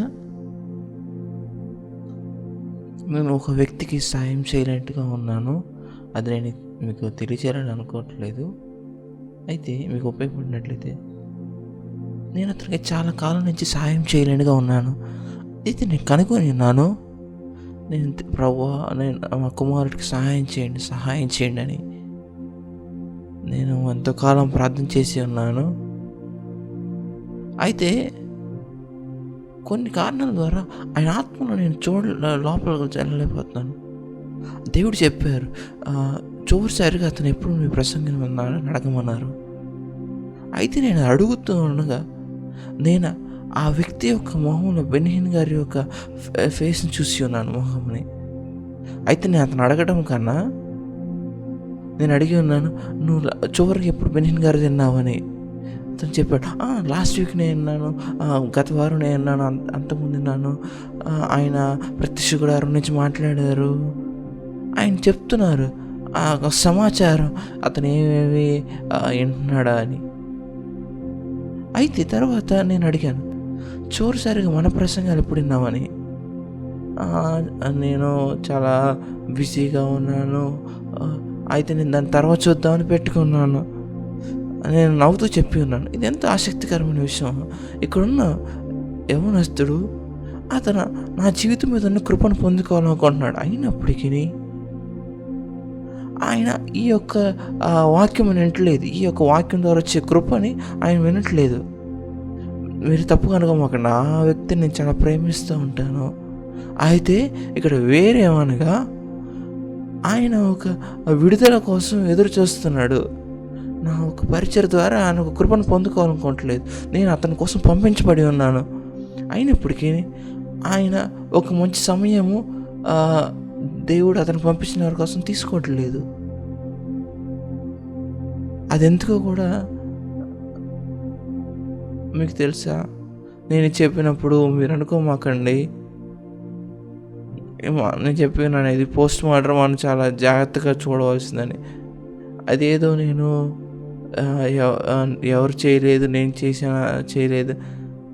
మనకి ఒక ప్రాముఖ్యత అనే ఒక మనసు ఉండిపోయిన సంఘంలో మనం ప్రాముఖ్యమైన ప్రేమిస్తూ ఉంటాము, మనం టీవీ ప్రసంగికులను ప్రేమిస్తూ ఉంటాం.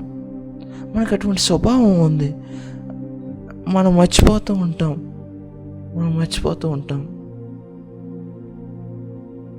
అదెంతో ప్రాముఖ్యమైనది మనం అర్థం చేసుకోవటం. ఆ దైవజనుడి పరిధి ఏమై ఉన్నది? నువ్వు ఏదైనా వెతికేటప్పుడు నువ్వు గుర్తుంచుకోవాలి, అది నువ్వు ఒక గురిని కోల్పోతున్నావు. ఎందుకనగా అది వారి యొక్క గురి వేరే ఉన్నది. వారికి శ్వాస పీల్చుకోవటం నేర్చుకోండి. ప్రతి ఒక్క దైవజనుడి దగ్గరికి వెళ్ళిపోమాకండి. నువ్వు గుర్తు చేసుకోండి మీరు ఎక్కడ నాటబడి ఉన్నారు అని. ఈ యొక్క విశ్రాంతిలో ఒక పరిపక్వత ఉన్నది. ఈ యొక్క విశ్రాంతిలో ఒక కృప ఉన్నది. ఇప్పుడు సోషల్ మీడియా ఉన్నప్పుడు మనం ప్రతిదానికి చూస్తూనే ఉన్నాం. ఏదైతే గట్టిగా అరుస్తుంది, ఏదైతే హల్లెలూయా అని గట్టిగా అరుస్తుందో మనం చాలా జాగ్రత్తగా ఉండాలి. పరిపక్వత,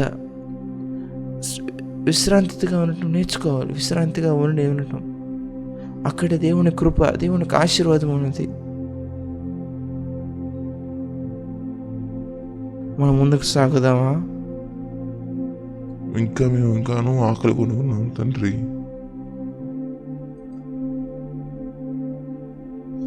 మనం చాలా మెలకువగా ఉండవలసినది ఏమనగా దేవుని యొక్క సన్నిధి ఆ ఒక్క వ్యక్తిలో ఉన్నదా అని.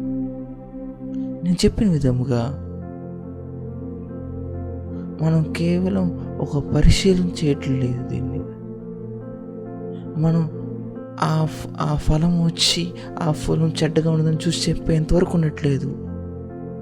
మనం ఈ యొక్క పరుగులో ముందు వెళ్ళాలనుకుంటున్నాము. ఒక ప్రమాదం ఉన్నది ఏమనగా నీకు బహుమతి కలిగి ఉండొచ్చు దేవుని యొద్ద నుంచి నీ జీవితంలో. అయినప్పటికీ ఆ ఒక్క బహుమతి ఇచ్చే అతను నీ జీవితం నుంచి వెళ్ళిపోయి ఉండవచ్చు.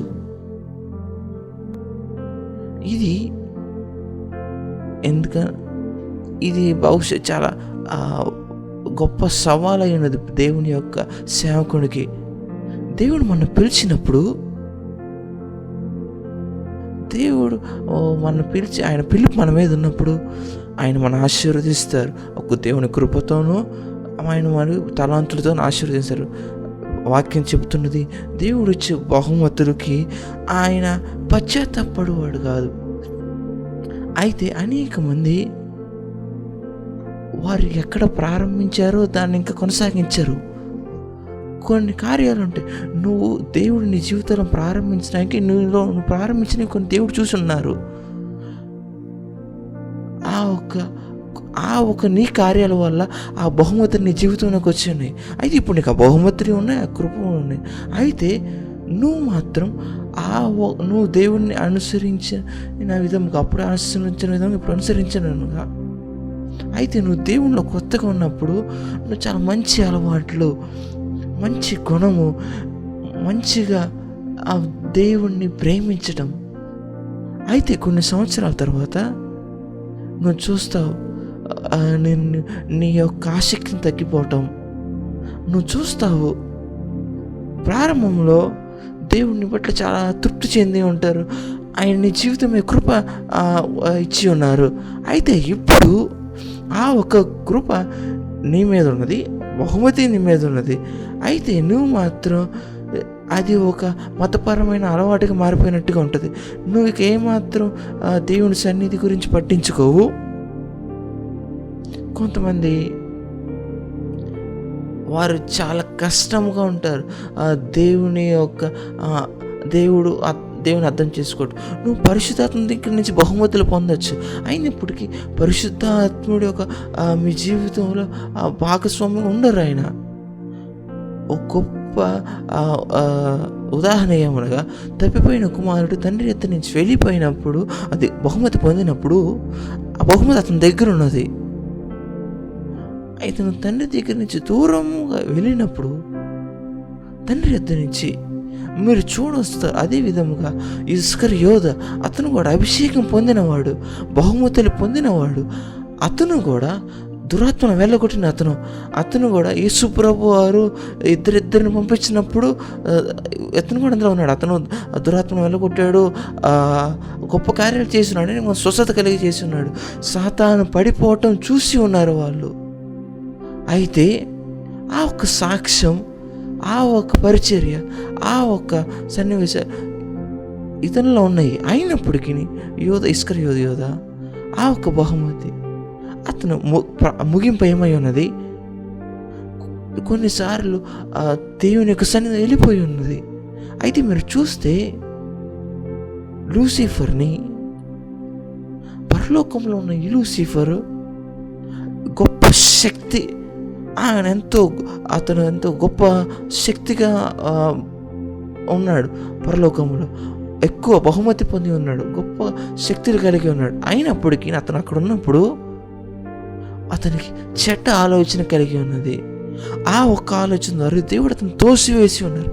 ఒక ఆలోచన తప్పుడు ఆలోచన అతను దేవుని యొక్క దయను పొందుకోలేకుండా చేసి ఉన్నది. మనం ఒక హృదయాన్ని కాచుకోవాలి ప్రజలారా. కొన్ని ఆలోచనలు దేవుని యొక్క దయను త్రోసివేసే ఉంటుంది. మీరు చూస్తారు, అతను దేవుని యొక్క సన్నిధి నుంచి తోసివేయబడి ఉన్నాడు. అయినప్పటికీ ఈరోజు అపవాదికి ఉన్న శక్తి, అది లూసిఫర్కి ఉన్న శక్తి అతను కాదు. అది అతనుకున్న శక్తి, తలాంతులు అవన్నీ, అతనుకున్న క్రియేటివిటీ, కళాత్మకం, అది అతనిది కాదు, అది దేవునికి సంబంధించినది. అయినప్పటికీ లూసిఫర్ దాంట్లో ఉన్నాడు, ఆ బహుమతులు కలిగి ఉన్నాడు. అయినప్పటికీ దేవుని చాలా దూరముగా ఉన్నది. ఆ ఒక్క బహుమతికి రావాల్సిన ప్రతి ఒక్క ఫలితం, ఆ ఒక్క పదార్థం, ఆ ఒక్క బహుమతి నుండి వచ్చే ప్రతిదీ, ఒకవేళ సంగీతం అతనికి బహుమతి అయ్యి ఉన్నప్పటికీ అతనికి, మీరు ఈ రోజుకి సంగీతం వినొచ్చు, అయితే అది కల్తీ చేయబడిందిగా ఉంటుంది. మీరు చూస్తారు సృజనాత్మకత, కళాత్మకత అతని యొక్క జీవితంలో భాగమై ఉన్నవి. అతనికి అధికారం కలిగి ఉన్నది. అతను కెరూబుగా రక్షించే కెరూబుగా ఉన్నాడు. అయితే ఈరోజు అతని లోకంలో మీరు అతని కార్యాలు చూసినప్పటికీ అది దేవుని మహిమపరిచే విధంగా ఉండవు, అది కల్తీగా ఉన్నవి. ఆ ఒక్క దాని నుంచి, అతనికి ఇచ్చిన బహుమతి నుంచి కల్తీ చేయబడి ఉన్నవి. అది దేవుని యొద్దనున్నలాగా లేదు. అది మీరు చూస్తారు, సౌలు రాజుగా ఉన్నప్పటికీ అతని యొద్ద నుంచి దేవుని సన్నిధి వెళ్ళిపోయి ఉన్నది. రాజుగా ఉన్నప్పటికీ అతని పిలుపు అతనికి ఉన్నప్పటికీ ఆయన దేవుని సన్నిధి అతని మీద లేదు. అయితే ఇప్పుడు అతని మీద ఒక దుష్ట శక్తి ఉన్నది. అతను ఈ యొక్క పిలుపులో ఉన్నాడు, ఆ ఒక్క సింహాసనం మీద ఉన్నాడు. అయినప్పటికీ ఒక దురాత్మ శక్తి చేత ప్రేరేపించబడిన విధంగా ఉన్నాడు. అయితే దేవుని సన్నిధి వెళ్ళినప్పుడు అది దానికి వేరే దానితో మనం రీప్లేస్ చేస్తూ ఉంటాం, దాన్ని వేరే దాంతో పొందుపరుస్తూ ఉంటాం. అది మనం చాలా మెలకు కలిగి ఉండాలి, ఎరిగి ఉండాలి. అది కేవలం మాటలు మాత్రమే కాదు, అది దేవుని యొక్క సన్నిధి కూడా ప్రాముఖ్యమైనదని. అది దేవుని యొక్క సన్నిధి దైవజనురాలి యొక్క గుర్తింపు అయి ఉన్నది. మీరు చూస్తారు, మోషే దేవుని దగ్గర ఏడుస్తూ ఉంటాడు. దేవుడు మోషేకి చెప్తున్నాడు, నేను గొప్పవాడిని చేస్తాను, నేను మిమ్మల్ని వాగ్దాన భూమికి నడిపిస్తాను, మీ అందరినీ మీకు విజయమునిస్తాను అక్కడ ఇక్కడ అని చెప్తారు. అయినప్పటికీ మోషే దేవుని ఏడుస్తున్నాడు, ప్రభువా మీ సన్నిధి మా ముందు ఎల్లని ఎడల మమ్మల్ని ఇక్కడి నుంచి నడిపించద్దని. కావున మనం ఒక ఆశీర్వాదంలోకి వెళ్ళవచ్చు, అయినప్పటికీ దేవుని సన్నిధి అక్కడ ఉండదు. మనలో ఒక పిలుపు ఉండొచ్చు, ఒక తలాంతులు ఉండొచ్చు, అయినప్పటికీ దేవుని యొక్క సన్నిధి మన జీవితంలో లేకపోవడం ఉండొచ్చు. మనకి రాజ్యం అధికారం ఉన్నప్పుడు మనం ఇంకా వృద్ధి చెందుతూ ఉండొచ్చు. అయితే మనని వేరు చేసేది ఏమనగా దేవుని యొక్క సన్నిధి. అనేక మంది ఆరాధికులు బయట ఉండవచ్చు, అయితే నీ యొక్క ఆరాధన బృందాన్ని వేరు చేసేది ఏమనగా దేవుని యొక్క సన్నిధి. నువ్వు మోసుకెళ్ళి దేవుని యొక్క సన్నిధి. అపోస్తులుగా చేసేది ఏమనగా అది యొక్క సంఖ్యలో ఉన్న బలము సంఖ్యలు కాదు, వాళ్ళ చుట్టూ ఉన్న వాళ్ళ సంఖ్యలు కాదు. అది మన ప్రశ్న ఏమనగా అతనికి దేవుని పంపించబడిన దేవుని యొక్క ప్రజల వారు ఉన్నారా? దేవుని ప్రజలు ఉన్నారా? దేవుడు అతని జీవితంలో ఉన్నారా? అయితే ఇప్పుడు మీరు నాతో ఆ మార్కు సువార్తకి తిప్పుతారా? అయితే నేను మిమ్మల్ని ఒక స్థలం తీసుకెళ్ళాలనుకున్నాను, ఎక్కడైతే యేసు ప్రభు వారు శిష్యులందరికీ అభిషేకించి ఉన్నారో. మీరు నాతో కలిసి మార్కు సువార్త 3వ అధ్యాయం 13వ వచనం నుంచి 13 నుంచి 15 వరకు. మార్కు సువార్త 3వ అధ్యాయం 13వ వచనం. ఆయన కొండ ఎక్కి తనకిష్టమైన వారిని పిలవగా వారు తన యొద్దకు వచ్చిరి. వారు తనతో కూడా ఉండునట్లు దయ్యములను వెళ్ళగొట్టు అధికారం గలవారై సువార్త ప్రకటించుటకును వారిని పంపవలని ఆయన 12 మందిని నియమించెను. మనం మాట్లాడుతున్నాము అపోస్తుల్ని పరిశీలించే విధానం. అయితే మనం ఈ యొక్క వాక్యం అర్థం చేసుకోకుండా మనం పరిశీలించలేము. ఈ యొక్క వాక్యము ఆయన మొదటిగా అపోస్తుల్ని ఎంపిక చేసి ఉన్నారు, నిర్ణయించి ఉన్నారు. మనం ఇది లేకుండా అర్థం చేసుకోలేము. మనం ఏ కొలత వాడాలి, ఏ విధముగా మనం చూడాలి, ఏ విధంగా పరిశీలించాలనేది మనం ఇక్కడే తెలుసుకోగలం. ఎందుకంటే అనేక మంది పరిశీలించేవారు వారికి ఇష్టమైన వాక్యముతో వారు మాట్లాడుతున్న స్వరం బట్టి వారికి ప్రతి ఒక్కరికి వారి వ్యాఖ్యానం ఉంది, వారు విధానంలో దాన్ని వివరించుకుంటూ ఉంటారు. అయితే ఆ వ్యక్తిని వారు ఎలా పరిశీలిస్తుంటే వారి యొక్క ఆలోచనతో అయితే దేవుని యొక్క కొలత ఏమై ఉన్నది, ఏ విధముగా ఇది దేవునికి సంబంధించిన లేఖైనప్పుడు మనం ఆ రచయితను అడగాలి, రచయిత ఎలా చెప్పి ఉన్నారని, అపోస్తలుని ఎలా మనం చూడాలని. అయితే మొదటిగా మీరు సిద్ధంగా ఉన్నారా? మేము ఆకలి కలిగి ఉన్నాము. నేను నమ్ముతున్నాను మీరు ఇంకాను మీ పూర్తి శ్రద్ధ కలిగి వింటున్నారని. ఈ యొక్క పాట ఎంతో ప్రాముఖ్యమైన విలువై ఉన్నది. ఆయనకి ఇష్టమైన వారిని పిలిచి ఉన్నారు. అపోస్తలులు ఎవరనగా దేవుడు ఇష్టమైన వారు. ఆయన ఆయన వారిని ఆయన ఎద్దకు పిలిచి ఉన్నారు. అయితే అది చాలా సాధారణంగా ఉండవచ్చు. అయితే నేను మీకు చూపించాలనుకుంటున్నాను అది ఎందుకు సాధారణంగా ఎక్కువ అని. అపోస్తులు అని ఒక గ్రీకుల అర్థం ఏమనగా పంపబడిన వారు అని, అది వార్తను తీసుకెళ్ళేవారని. అయితే మీరు ఇక్కడ చూసేది ఏమనగా ఆయన ప్రజల్ని తీసుకొని, ఆయనకి ఇష్టమైన వారిని తీసుకొని వారిని కావున ఆయన్ని తీసుకెళ్ళి ఆయన పంపబడి ఉన్నారు. మనందరికీ తెలుసు ఆయన వాళ్ళందరినీ పంపించి దయ్యమును వెలగొట్టుటకని. అయితే ఈ భాగం అందరికి ఇష్టమైనది. అయితే నేను మీకు ఈ వాక్యం మరొకసారి చదవాలనుకుంటున్నాను. అపోస్తలుడుగా పంపబడిన వారు, మనం దాన్ని నియమించి ఉన్నాం. అయితే ఒక వివరణ గురించి మనం చాలా శ్రద్ధ కలిగి ఉండాలి. ఇక్కడ ఈ వివరణే మనల్ని గొప్పగా చేసేది. మనం మామూలుగా దాన్ని పరిశీలించడం, వారు పంపబడిన వారని చెప్పడం కాదు. వారికి పరిధి ఉన్నది, ఏదో పంపించబడ్డారని ఒక భాగం ఉంది. ఒక భాగంలో మనం చాలా శ్రద్ధ కలిగి ఉండవాలని. దయచేసి ఆ వాక్యం మరొకసారి చదవండి. ఈ యొక్క 4వ మాట గురించి జాగ్రత్తగా వినండి. మరొకసారి చదవండి. ఆయన కొండ ఎక్కి తనకి ఇష్టమైన వారిని పిలువగా. కావున మనం ముందే మాట్లాడిన కొండ గురించి కొన్ని వారాల క్రితం, అది ఒక ఉన్నతమైన స్థలమైనది. అయితే ఆయన ఎక్కడి నుంచి అపోస్తలుని పంపుతున్నారు? యేసుప్రభు వారు కొండ మీద నుంచి ఉన్నతమైన స్థలం. ఆయన వారన్ని ఎక్కడైనా అభిషేకించవచ్చు. అయితే ఆయన ఈ కొండ మీద వారిని అభిషేకించాలనుకున్నాడు. ఎప్పుడైతే వారి కొండ మీద, దయచేసి గుర్తుంచుకోండి, మన దేవుడు ఉద్దేశపూర్వకంగా చేసే దేవుడు. ఆయన చాలా స్పష్టత కలిగిన దేవుడు. ఆయన చాలా వివరణ కలిగిన దేవుడు. ఆయన అది ఎక్కడైనా చేయవచ్చు. అది పేతురు అత్తగారింట్లో అయినప్పటికీ, అది మార్గంలో చేయవచ్చు, లేకపోతే ఆయన వారిని సముద్రం దగ్గర కలిసినప్పుడు అక్కడైనా చేయవచ్చు. అయినప్పటికీ యేసుప్రభు వారు ఆయన రాత్రంతా ఆయన ప్రార్థన చేసి ఆయన సమయం గడిపి ఉన్నారు.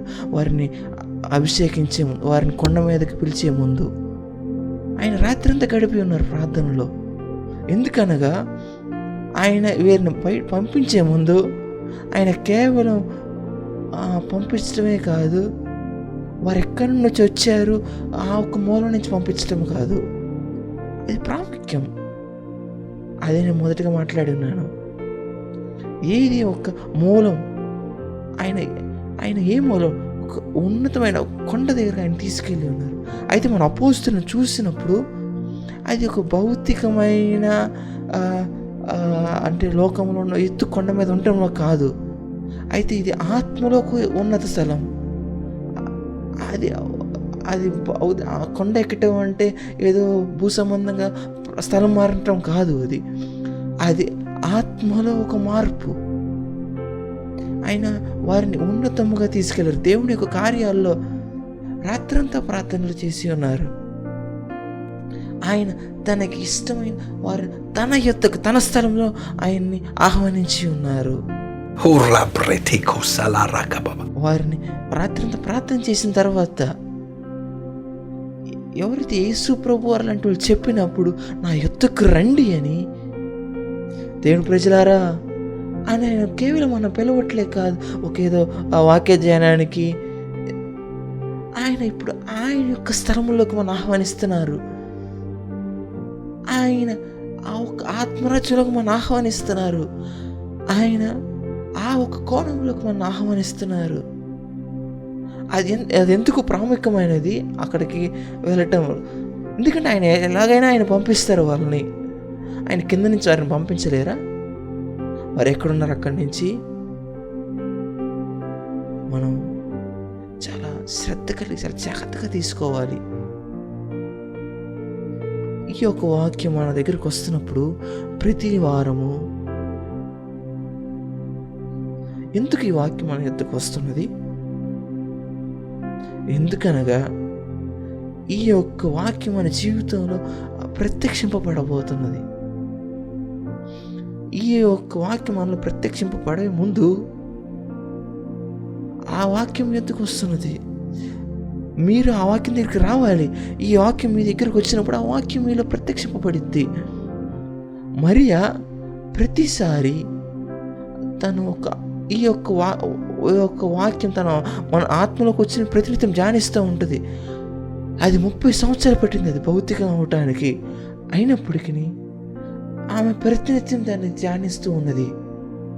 ఆమె ఎక్కడి వరకు అంటే ఆ ఒక్క వాక్యం భౌతికంగా రూపించే ముందు ఆ 30 సంవత్సరాల క్రితం మాట్లాడింది అది ఇప్పుడు ఆమె జీవితంలో వచ్చింది. కొంతమంది 3 సంవత్సరాల తర్వాత వదిలేస్తారు, కొంతమంది 3 నెలల్లోనే వదిలేస్తారు. ఎందుకనగా వారి ఆత్మ అంత సామర్థ్యం లేని విధముగా ఉన్నది. నిత్యము దేవుని కార్యాలకి ఆ ఒక్క మూలమునకు వెళ్ళటానికి వారు పరుగు తీయాలి. ఆ ఒక్క సమాచారం ఎత్తకనటికి వారికి ఎటువంటి తగ్గింపు లేదు, అటువంటి విధేయత లేదు ఆ ఒక్క మూలమునకు వెళ్ళటానికి. యేసు ప్రభువు వారు చెప్తున్నారు, రండి నేను మిమ్మల్ని కిందకు పంపించడానికి, పైకి రండి ఇక్కడికి.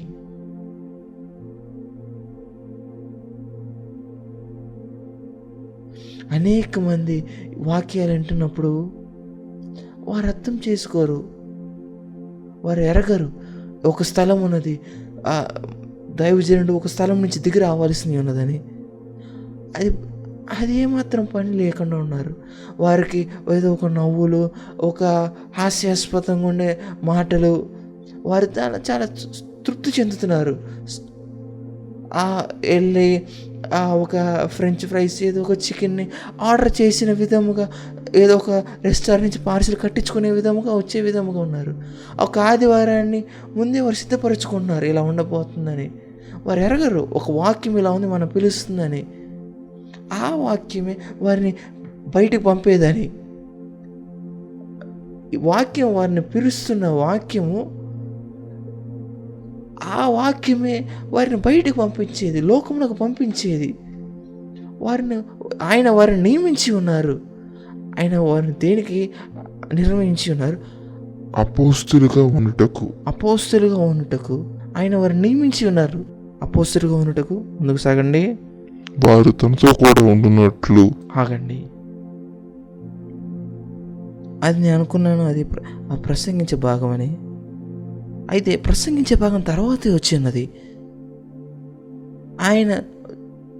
ఆయన బయటికి వాక్యం ప్రకటించడానికి పంపించే ముందు దానికన్నా ప్రాముఖ్యమైనది ఉంది వారి ఎత్తు నుంచి నాకు కావలసినది. నువ్వు అపోస్తలుగా ఉండబోతున్నావు. ఎప్పుడనగా ఆయన అపోస్తలుగా ఉండటానికి నువ్వు ప్రసంగించడానికి ముందు, నువ్వు దయ్యం వెళ్ళగొట్టే ముందు, దానికి ముందు నేను నిన్ను నియమించడానికి ఒక కారణం అయి ఉన్నది. అది దేనికై ఉన్నది? దేవునితో ఉండుటకు, ఆయనతో ఉండుటకు. ప్రభు యేసు చూసి చెప్తున్నారు, ఆయన అపోస్తలులు ఇంక చూసి చెప్తున్నారు, మొదటి ప్రాముఖ్యత దేవుడు ఎక్కడున్నారు అక్కడికి వెళ్ళటం. అక్కడే ఆయన వారిని అభిషేకిస్తున్నారు. తర్వాత ఆ ఒక్క స్థానం నుంచి వారు బయటికి పంపబడుతున్నారు. అయినప్పటికీ వారు బయటికి పంపబడుతున్నప్పటికీ వారు మర్చిపోకూడదు వారి యొక్క మొదటి పిలుపు ఏమై ఉన్నదనగా, వారి మొదటి యొక్క పిలుపుల ఉద్దేశం ఏమనగా, వారు ఆయనతో ఉండటం, ఆయనతో సమీపముగా ఉండటం, ఆయన యొక్క ఆయన ప్రభువుతో సమీపంగా ఉండటం, క్లోజ్గా ఉండటం.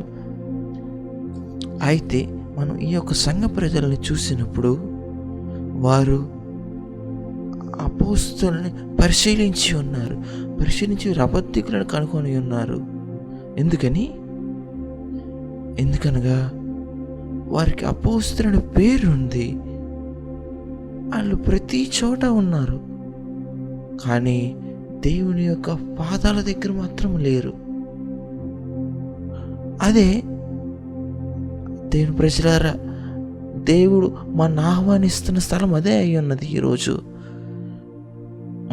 మన పిలుపు ఏదై ఉన్నప్పటికీ, మనకి ఏ ఒక్క పని అప్పగించబడినప్పటికీ, మనకు ప్రాముఖ్యమైనది ఏదనగా మనం దేవునితో ఉండటం, దేవుని యొక్క సన్నిధి, ఆయన యొక్క సమీపత్వం, ఆయనతో ఒక సహవాసం మనం ఆనందించటం, ఆయనతో ఉన్న అనుబంధం మనం ఆనందించటం. మనం భూమి మీద ఏం చేసినప్పటికీ, నువ్వు ఏది భూమి మీద కట్టినప్పటికీ, నువ్వు ఏ ఒక్క పరిచర్య భూమి మీద చేసినప్పటికీ, అయితే ఏది ప్రాముఖ్యమైనది కాదు మనం దేవుని యొక్క సన్నిధిలో ఉండటం కన్నా. ఇది ఎవరో అంటే బయట వారి మాటలు కాదు ఇవి. ఇది కేవలం స్వయాన్ని యేసుప్రభువు వారు చెప్తున్న మాటలు. నేను ఎందుకు వారిని అభిషేకిస్తున్నాను అనగా, నేను ఎందుకు నియమిస్తున్నాను అనగా అపోస్తలుగా, మొదటిగా వారు నాతో ఉండుటకు, వారు నాతో కూర్చున్నటకు, ప్రభువుతో కూర్చున్నటకు. అది ఒక కార్యం చేసిద్ది. అది ఒక కార్యం చేసిద్ది. దేవుని యొక్క సన్నిధిలో మనం కూర్చున్నప్పుడు మన జీవితంలో కార్యం జరుగుతాయి. అపోస్తలులు అది ఎరిగి ఉన్నారు. దైవజనుడా, మీరు అపోస్తలుల కార్యంలోకి 6వ అధ్యాయంలోకి తీసుకెళ్తారా? 6వ అధ్యాయం. ఆ దినములలో శిష్యుల సంఖ్య విస్తరించినప్పుడు అనుదిన పరిచర్యలను తమలోని విధవరాండ్లు చిన్న చూపు చూచిరని హెబ్రీల మీద గ్రీకు భాష మాట్లాడువారు సనిగిరి. సరే, ఇక్కడ మనం చూడవచ్చు ఒక రకమైన డిపార్ట్మెంట్, ఒక విభాగాన్ని, అది దాతృత్వపు సంఘము వారు నియమించినది. అది వారి విశ్వాసాన్ని భరించుటకే. అది ప్రజలు బాగా అర్థం చేసుకోవాలి. అందుకే లేఖనాలు చెప్తుంది, వారిలో ఉన్నవారికి ఏ అవసరం లేకుండా లేదు. ఒక కృప, ఒక ఆశీర్వాదం వస్తుంది ఎవరైతే యేసు రక్తంలో కడగబడిన వారిని మనం చూసుకున్నప్పుడు. సరే, అయితే వారి మధ్య ఇప్పుడు ఒక కంప్లైంట్ ఉంది. ప్రతి ఒక్కళ్ళు కి సరిపడా అందరికీ ఒకే విధముగా రావట్లేదు, వాళ్ళు శ్రద్ధ చూపించట్లేదని. అయితే అపోస్తలులు ఉన్నారు 11 మంది. అయితే ఒకళ్ళు లేరు కాబట్టి 11 మంది వారి మధ్య ఇప్పుడు కంప్లైంట్ ఉంది. మాకు సరిపడా ఆహారం రావట్లేదు. ఒక శ్రద్ధ, ఒక వేరుబాటు మనం అక్కడ చూస్తున్నాం. ఒక వ్యత్యాసాన్ని, ఆహార పంచడంలో వ్యత్యాసాన్ని మనం అక్కడ చూస్తున్నాము. అది ఒక ఆహారం అయినప్పటికీ, అది ఏదైనప్పటికీ, ఒక కౌన్సిలింగ్ అయినప్పటికీ, అది మాకు అందరికీ సమానంగా పంచబడట్లేదని, అనేక మందికి, మాకు కొంతమందికి అనిపిస్తుంది ఇది మాకు రావట్లేదని. అయితే అప్పుడు వరకు అది శిష్యుల పని అయినది, వారు దాన్ని పని చేయటం. అయితే ఇప్పుడు వారు కొత్త నిర్ణయం తీసుకున్నారు. ఈ యొక్క కంప్లైంట్కి అదే విధంగా రెస్పాండ్ అయ్యారు. మనం చూద్దాం. 2వ వచనం. అప్పుడు 12 అపోస్తలులు తమ యొద్దకు శిష్యుల సమూహాన్ని పిలిచి, మేము దేవుని వాక్యం బోధించటమని ఆహారం పెట్టుట కంటే యుక్తమైనది కదా. వీళ్ళు అందరినీ పిలిచి ఉన్నారు, సమూహం చేసి ఉన్నారు. ఎందుకనగా అది ఆ కంప్లైంట్ వారి మధ్య ఉన్నది. అయితే వారందరిని పిలిచి ఆయన చెప్పినారు, ఈ యొక్క దాన్ని మనం కంప్లైంట్ ఫిక్స్ చేయాలి. ఇది మంచిది కాదు మనకి. దయచేసి వివరణ చూడండి. వారు పిలిచి వారిని, మమ్మల్ని క్షమించండి, మేము ఇంకాను మంచిగా చేస్తాము, అలా చేస్తాము, ఇలా చేస్తాము. వారు అలా ఏం చేయలేదు. అపోస్తలు ఈ యొక్క కంప్లైంట్ని వదిలేయలేదు. అది ఒక చెలిబాటు అయ్యే ఒక కంప్లైంట్ అయి ఉన్నది. ఈ అపోస్తలకి ఇది చాలా కఠినమైన నిర్ణయాలు తీసుకున్నారు ఇటువంటి కార్యాల్లో. అయితే వారు ఏం చెప్పినారు? మేము దేవుని వాక్యం బోధించటమా అని ఆహారం పెట్టుట యుక్తము కాదు.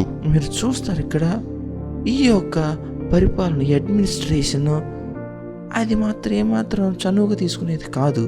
అయినప్పటికీ అయితే దీనికన్నా ఒకటి మేము ప్రాముఖ్యమైనది, అది దేవుని వాక్యం అయి ఉన్నది. దేవుని వాక్యం ప్రసంగించడం, అది కేవలం ప్రసంగించడం మాత్రమే కాదు, దానికన్నా ఒక ప్రాముఖ్యమైనది వారు దేవుని యొద్ద నుంచి నేర్చుకున్నది ఒకటి ఉన్నది. వారి యొక్క నాయకుడు, వారి యొక్క యజమాని నుంచి వాళ్ళు నేర్చుకున్నారు దేవునితో ఉండటం. మనం చూద్దాం అక్కడ ఏ విధంగా రాయబడి ఉన్నదా సంఘటనని. 3వ వచనం, కాబట్టి సహోదరులారా, ఆత్మలోను జ్ఞానములోను నిండుకొని మంచి పేరు పొందిన 7 మనుషుల్ని మీలో ఎంచుకోండి. మేము వారిని ఈ పనికి నియమిస్తాము. అయితే మేము ప్రార్థన యందు వాక్య పరిచర్య యందు ఎడతెగక ఉందమని చెప్పిరి. సరే, మనం ఇక్కడ చూడొచ్చు, అతను చెప్పబడుతుంది, మాకు కొంతమంది మనుషుల్ని ఎంపిక చేస్తామని ఈ యొక్క పనికి. అయితే వారు కూడా ఈ విధంగా ఉండాలని ఒక మనుషుల గురించి చెప్తున్నారు. ఎవరైతే ఆత్మను నిండిన వారు, మంచిగా జ్ఞానం కలిగి ఉన్నవారు. ఇది కేవలం ఒక సంఘంలో, ఒక వంటశాలలో పని చేయటానికి. దీనికి వారు ఆత్మలో నిండిన వారిని చూస్తున్నారు. ఎందుకు ఇటువంటి సహోదరుడు, ఇటువంటి వాళ్ళు కావాలి? అన్నం అనటం ఆత్మలో నిండినవాడు. అది అపోస్తుల యొక్క స్థాయి ఉన్నది. అది ఏ పైనప్పటికీ, ఒక సంఘంలో ఒకరు ఆహ్వానించినప్పటికీ, ఒక సెక్యూరిటీగా ఉన్నప్పటికీ, పిల్లల పరిచయం అయినప్పటికీ, ఏ ఒక్క విశ్వాసి అయినా ఏ ఒక్క సంఘంలో పనికి నియమిస్తున్నప్పుడు అది బాత్రూములు కడగవలసిన పని అయినప్పటికీ ఆ ఒక్క వ్యక్తి ఆత్మను నిండినవాడు అయి ఉండుగాక. మనకి ఆత్మను నిండిన వారి ప్రతి ఒక్క స్థలంలో కావాలి. ప్రతి ఒక్కరు ఏదో నాటకం వేసేవారుగా కాదు, ప్రతి ఆత్మను నడిపించబడేవారు, కేవలం పాట పాడేవారు కాదు, అది మొత్తం ఆత్మను నిండినవారు కావాలి. మనకు కేవలం సంఘంలోకి ఆహ్వానించి వచ్చేవారిని ఆహ్వానించేవారు కాదు, అది వారి ఆత్మను ఎరిగి వారి ఆత్మలో కలిగి వారిని ఆహ్వానించేవారుగా ఉండాలి. అదేమనగా ఆత్మ సగముగా కూడా ఉండొచ్చు, నిండుగా కాదు సగముగా కూడా ఉండవచ్చు. అది పరిమితి కలిగి ఉండొచ్చు, అది ఎక్కువగా ఉండటం కాకుండా. మనం దీని పరిపాలన కేంద్రం గురించి మాట్లాడుతున్నాం. అయితే వారు అపోస్తలులు దేనికి వారి సమయం కేటాయిస్తున్నారు? అయితే మేము ప్రార్థన యందు వాక్య పరిచర్య యందు ఎడతెగక ఉందమని చెప్పిరి. కావున వాళ్ళు మొదటగా చెప్పినారు, మేము దేవుని యొక్క వాక్యం ముందు రాజీ తీసుకోలేము. అయితే వారు దానికి చెప్తున్నారు, మేము దానికన్నా ప్రార్థనలో గడపడానికి, వాక్య పరిచర్య యందు గడపడానికి. నేను మీకు చెప్పాలి, ఇక్కడ వ్యత్యాసాన్ని చూడాలనుకుంటున్నాను. మేము వాక్యం ముందు రాజీ తీసుకోవటం అనుకోవట్లేదు, ఎందుకంటే వారి వాక్య పరిచయం చెయ్యాలి. మీరు చూస్తారు, నేను వారిని 7 వరకు ఆహారం పంచడం, 7 తర్వాత వచ్చే వరకు వాక్యం చెప్పటం, అలా ఎందుకు కాదు. ఎందుకనగా వారు చెప్తున్నారు, మేము ప్రార్థన చేయాలి, తర్వాత వాక్య పరిచయం చేయాలి. దాని అర్థమేమనగా నువ్వు సంఘం పులిపీఠ మీదకి వచ్చి డైరెక్ట్గా నేరుగా వచ్చి యేసుప్రభు వారు ఏం చెప్పారు మీకు 2 సంవత్సరాల క్రితం, అది డైరెక్ట్గా వచ్చి చెప్పడం కాదు. అలా కాదు. మీకు మీ యొక్క అనుభవం అవసరం లేదు. మేము చూడవలసింది ఏమనగా మీ యొక్క మూలము. మేము చూడాలి, మిమ్మల్ని ఒక అపోస్తులుగా చూడాలి. మీకు దేవునికి దగ్గర నుంచి మీకు ఏం కావాలని మీకు తెలుసు. మేము మీ గురించి పని తీసుకోము. మాకు ఇంకా గొప్పగా ఒకటి ఉంది చేయవలసినది, అది మమ్మల్ని మేము ప్రార్థనలో గడపటం. దయచేసి చూడండి, నేను దీన్ని కొనసాగించి చెప్పొచ్చా? దీనికి మీకు బహుగా అర్థం చేసుకున్నట్టుకు మాత్రం వారు చెప్తున్నారు, వారు ఆహారం సరిగా పోషించబట్ల అనేది అది ఒక కంప్లైంట్ అయి ఉన్నది. అయితే అది వారికి భౌతిక ఒక అవసరత. అయితే మేము మీ యొక్క భౌతిక అవసరత వేరే వాళ్ళతో చేపిస్తాము. అయితే మేము ప్రార్థన యందు, వాక్య పరిచర్య యందు, ఎందుకని వాళ్ళు అలా చెప్తున్నారు? ఎందుకనగా వాక్య పరిచర్య వారి యొద్దకి ఒక ఉన్నతమైన పర్వతం నుంచి వస్తున్నప్పుడు దేవుని ప్రజలారా, ఆ ఒక్క వాక్యము కార్యాలు అనేక మందికి మారుస్తాయి. అప్పుడే ఆ ఒక్క వాక్యము అది ఎంతో ప్రాముఖ్యమైనది, ఉన్నత స్థలమైనది. అది ఆహారం పంచుట కంటే ఎంతో ప్రాముఖ్యమైనది, గొప్పదైనది. అందుకే నేను చెప్తున్నాను, మనం రాజీ పడిపోయి ఉన్నాము. మన నాయకులు అది మన ప్రజలు వారు బర్త్డే పార్టీలో ఉండాలి, ఏదో సమాధి కార్యక్రమం దగ్గర ఉండాలి, వారు ఈ కార్యాలు జరిగించాలి, ఆ కార్యాలు జరిగించాలి అని మనం రాజీ చేయి ఉన్నాం, వారిని పరిమితి చేసి ఉన్నాం మనం సంఘములో. అయితే వాళ్ళు చెప్తున్నారు, మమ్మల్ని దయచేసి వదిలేయండి, మేము ఒక ఉన్నతమైన ఆ కోణంలో ఉండి వాక్య పరిచర్య ఉన్నతమైన పరిచర్య చేయాలని. మీరు ఏ విధంగా చూస్తారు? వారు మీ యొక్క భౌతిక ఆహారాలు చేయాలా, లేదంటే మీ ఆత్మీయ ఆహారం చేయాలా? వారు చెప్తున్నారు, మమ్మల్ని వదిలేయండి, వాక్య పరిచర్య ప్రార్థన మేము గడుపుతామని. నేను మీరు గుర్తించాలనుకుంటున్నాను, వారు వాక్యం ప్రసంగించుట అని చెప్పలేదు, అక్కడ చాలా సత్యమై ఉన్నది. వారు చెప్పి ఉన్నారు వాక్యం యొక్క పరిచర్య అని. ఎందుకనగా వాక్యం అనేది ఒక పరిచర్య అయి ఉన్నది.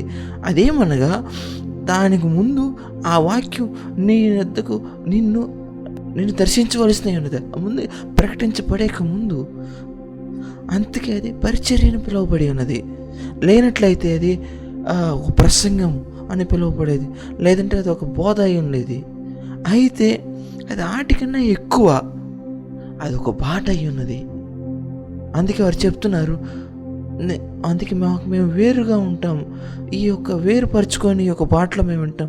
ఎందుకంటే ఈ వాక్యం మిమ్మల్ని దగ్గరకు వచ్చినప్పుడు అది ఏదో మెత్తని మాటలు రాదు, అది పరిపూర్ణ ఆత్మతో నిండినది వస్తుంది. దేవుని యొక్క వాక్యము అది దేవుని యొక్క శక్తి, ఆత్మ యొక్క శక్తితో అది ఇప్పుడు కొంతమంది మీదకి వస్తున్నది.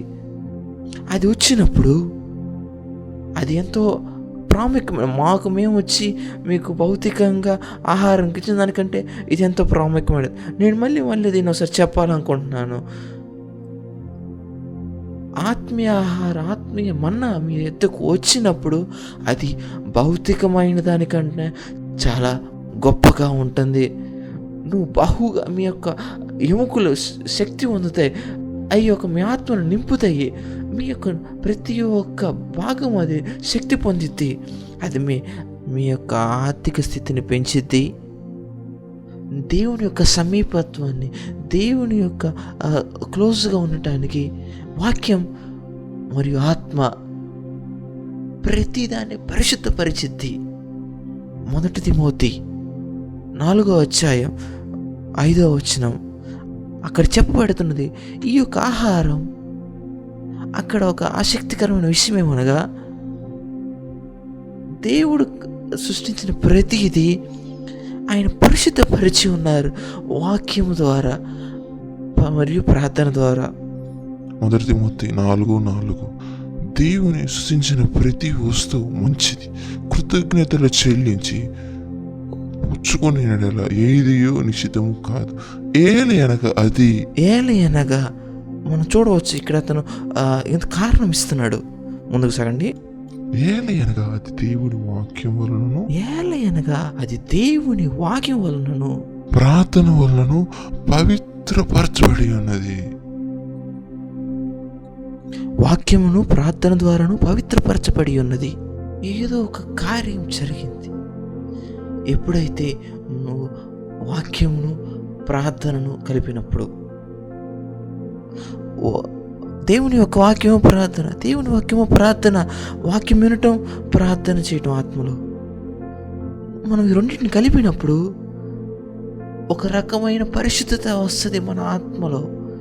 మన ఆత్మ పరిశుద్ధపరచబడిద్ది, అది పరిశుద్ధంగా మారిద్ది. పరిశుద్ధతలో దేవుడు నివసిస్తారు, దేవుడు అక్కడ దిగుతారు. నువ్వు అప్పుడు దేవుని యొక్క మహిమను తీసుకెళ్ళి కరిగే ఒక పాత్రగా మారుతావు. అందుకే అది మీరు వాక్యం వినడానికి ద్వేషించిద్ది. అందుకే అపవాది మన ఇప్పుడు ఈ యొక్క తరుణంలో 20 నిమిషాల వాక్యం వినటానికి లేదా 40 నిమిషాలకి అది అతి కష్టంగా ఉంటుంది. గంట విన్నామంటే మనం అనుకుంటాం మన దేవునికి ఏదో ఒక గొప్ప కార్యం చేసామని. అయినప్పటికీ అపోస్తలుడు చెప్తున్నాడు, వారు రాత్రంతా ప్రసంగించి ఉన్నారు, సూర్యుడు ఉదయించే వరకు. ఎందుకనగా వారు అర్థం చేసుకున్నారు, ప్రార్థన వాక్యము అదే మనుషుల్ని పరిశుద్ధపరిచేది.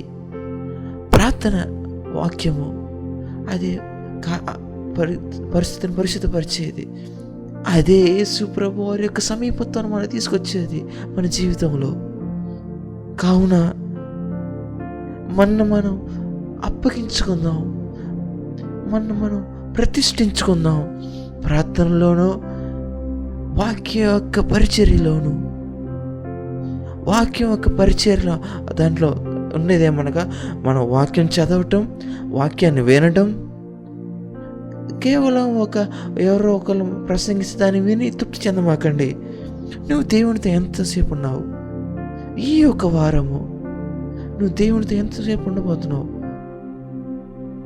నీ జీవితంలో అపవాది యొక్క మోసాలు, అపవాది యొక్క అబద్ధాలు మీ జీవితంలో రాకూడదంటే, నేను నీ యొక్క స్థితిలో పరిశీలించుకోకూడదంటే, ఆ దేవుడు లేడు, అంత అబద్ధమే అని చెప్పినప్పుడు చూపించండి మీరు ఎంతసేపు దేవుడిలో ఉంటున్నారు, దేవుడు వాక్యం ఎంతసేపు ఉంటున్నారు.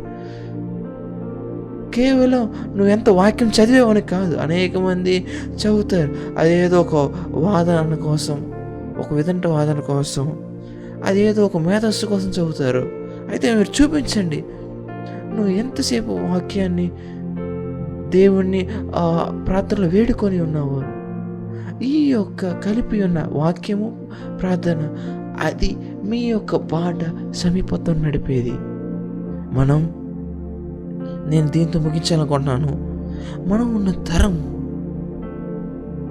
ఎక్కడైతే ప్రార్థనయో వాక్యం చదవటం అది చాలా తక్కువగా మారిపోయి ఉన్నది. అయితే ఈ వారం మీరు వేరుపరచబడుతురు గాక, మీరు మీ యొక్క వెలుగు బహుగా ప్రకాశించదు గాక. ఈ యొక్క వారం నువ్వు ముందుకు వెళ్ళదుగా, దేవుని యొక్క చేతిగా ముందుకు వెళ్ళదుగా. నువ్వు ఏదో వాళ్ళు పిలిచారని వెళ్ళవు, నువ్వు ఒక దేవుడు మిమ్మల్ని పంపించారని వెళతావు. ఈ యొక్క వాక్యము నీ జీవితాన్ని ప్రతిదీ వేరుపరచబోతున్నది. నేను బయటకు పంపించబడే ముందు నేను దేవుని యొక్క పాదాల దగ్గర గడపనా? నేను దేవుని యొక్క ఆయన దగ్గర విలపించనా? నేను ఆయన దగ్గర ఆయన మాటలు విననా? వాక్యం పరిచయం చేసే ముందు నేను ఒక నిలకడగా ఉండగలనా? అప్పుడు దేవుని యొక్క జీవం మనలో ప్రత్యక్షింపబడిద్ది. మనం వెళ్ళినప్పుడు మనం కార్యాలను చూస్తాము. నేను ఎదురు చూస్తున్నాను, చాలా ఆసక్తిగా ఉన్నాను. మీరు దేవుని యొక్క నిజమైన బిడ్డగా ఎంపిక చేయబడతారు గాక. ఏ ఒక్క అపవాది అబద్ధాలు మీలో ఉండవు. మీ యొక్క వెలుగు బహుగా ప్రకాశించది. ఎందుకనగా నువ్వు ఆయన యొక్క పాదాల దగ్గర ఆయన యొక్క సమీపంగా ఉండటానికి ఎంచుకున్నావు కాబట్టి. ఈ వారం మీరు దేవుడు నేను చెప్పాలనుకుంటున్నాను, ప్రభువా ఏ ఒక్క నిమిషము, ఏ ఒక్క సమయం నేను నీకు దూరంగా ఉండకుండా ఉండను, నీకు సమీపంగా ఉంటాను. ప్రతి ఒక్క గంట నేను నిత్యం పరిశీలన చేసుకుంటాను నీ యొద్ద ఉన్నానా అని. మీరు మూవీ చూస్తున్నప్పటికీ, మీరు మీ సహోదరుతో ఉన్నప్పటికీ, మీరు ఒక పార్టీలో ఉన్నప్పటికీ, మీరు ఒక డిన్నర్ దగ్గర ఉన్నప్పటికీ మీరు నిత్యం పరిశీలించుకోండి, నేను దేవునితో ఉన్నానా. ఎందుకనగా అది ప్రాముఖ్యమై ఉన్నది. మన దేవుని యొక్క బిడ్డకి అది ప్రాముఖ్యమై ఉన్నది. ఒక విశేషమైన దేవుని యొక్క సన్నిధి ఉన్నది. ఇప్పుడు ఒక విశేషమైన కృప సిద్ధంగా ఉన్నది. నువ్వు దాన్ని పొందుకోవచ్చు. దాన్ని ఆత్మ మీదకి ఇప్పుడే ఆయన యొక్క సమీపత్వానికి దయచేసి మీరు ఎక్కడున్నప్పటికీ ప్రార్థన చేసి ఒక పోస్టర్కి రండి, ప్రార్థన చేసే విధంగా రండి. మీరు ఎక్కడున్నప్పటికీ మీ చెయ్యి మీ హృదయం మీద పెట్టుకోండి. మీరు ఎక్కడున్నప్పటికీ మీ స్వరం ఎత్తి చెప్పండి, యేసు ప్రభువా, మీరున్న స్థలంలో నేను ఉండుటకు ఇష్టపడుతున్నాను. నా జీవితంలో నేను తిరిగి ప్రాధాన్యత ఇవ్వాలనుకుంటున్నాను. నేను మీరు ఆశించిన వారిలో ఒకరిగా ఉండుటకు నేను ఇష్టపడుతున్నాను.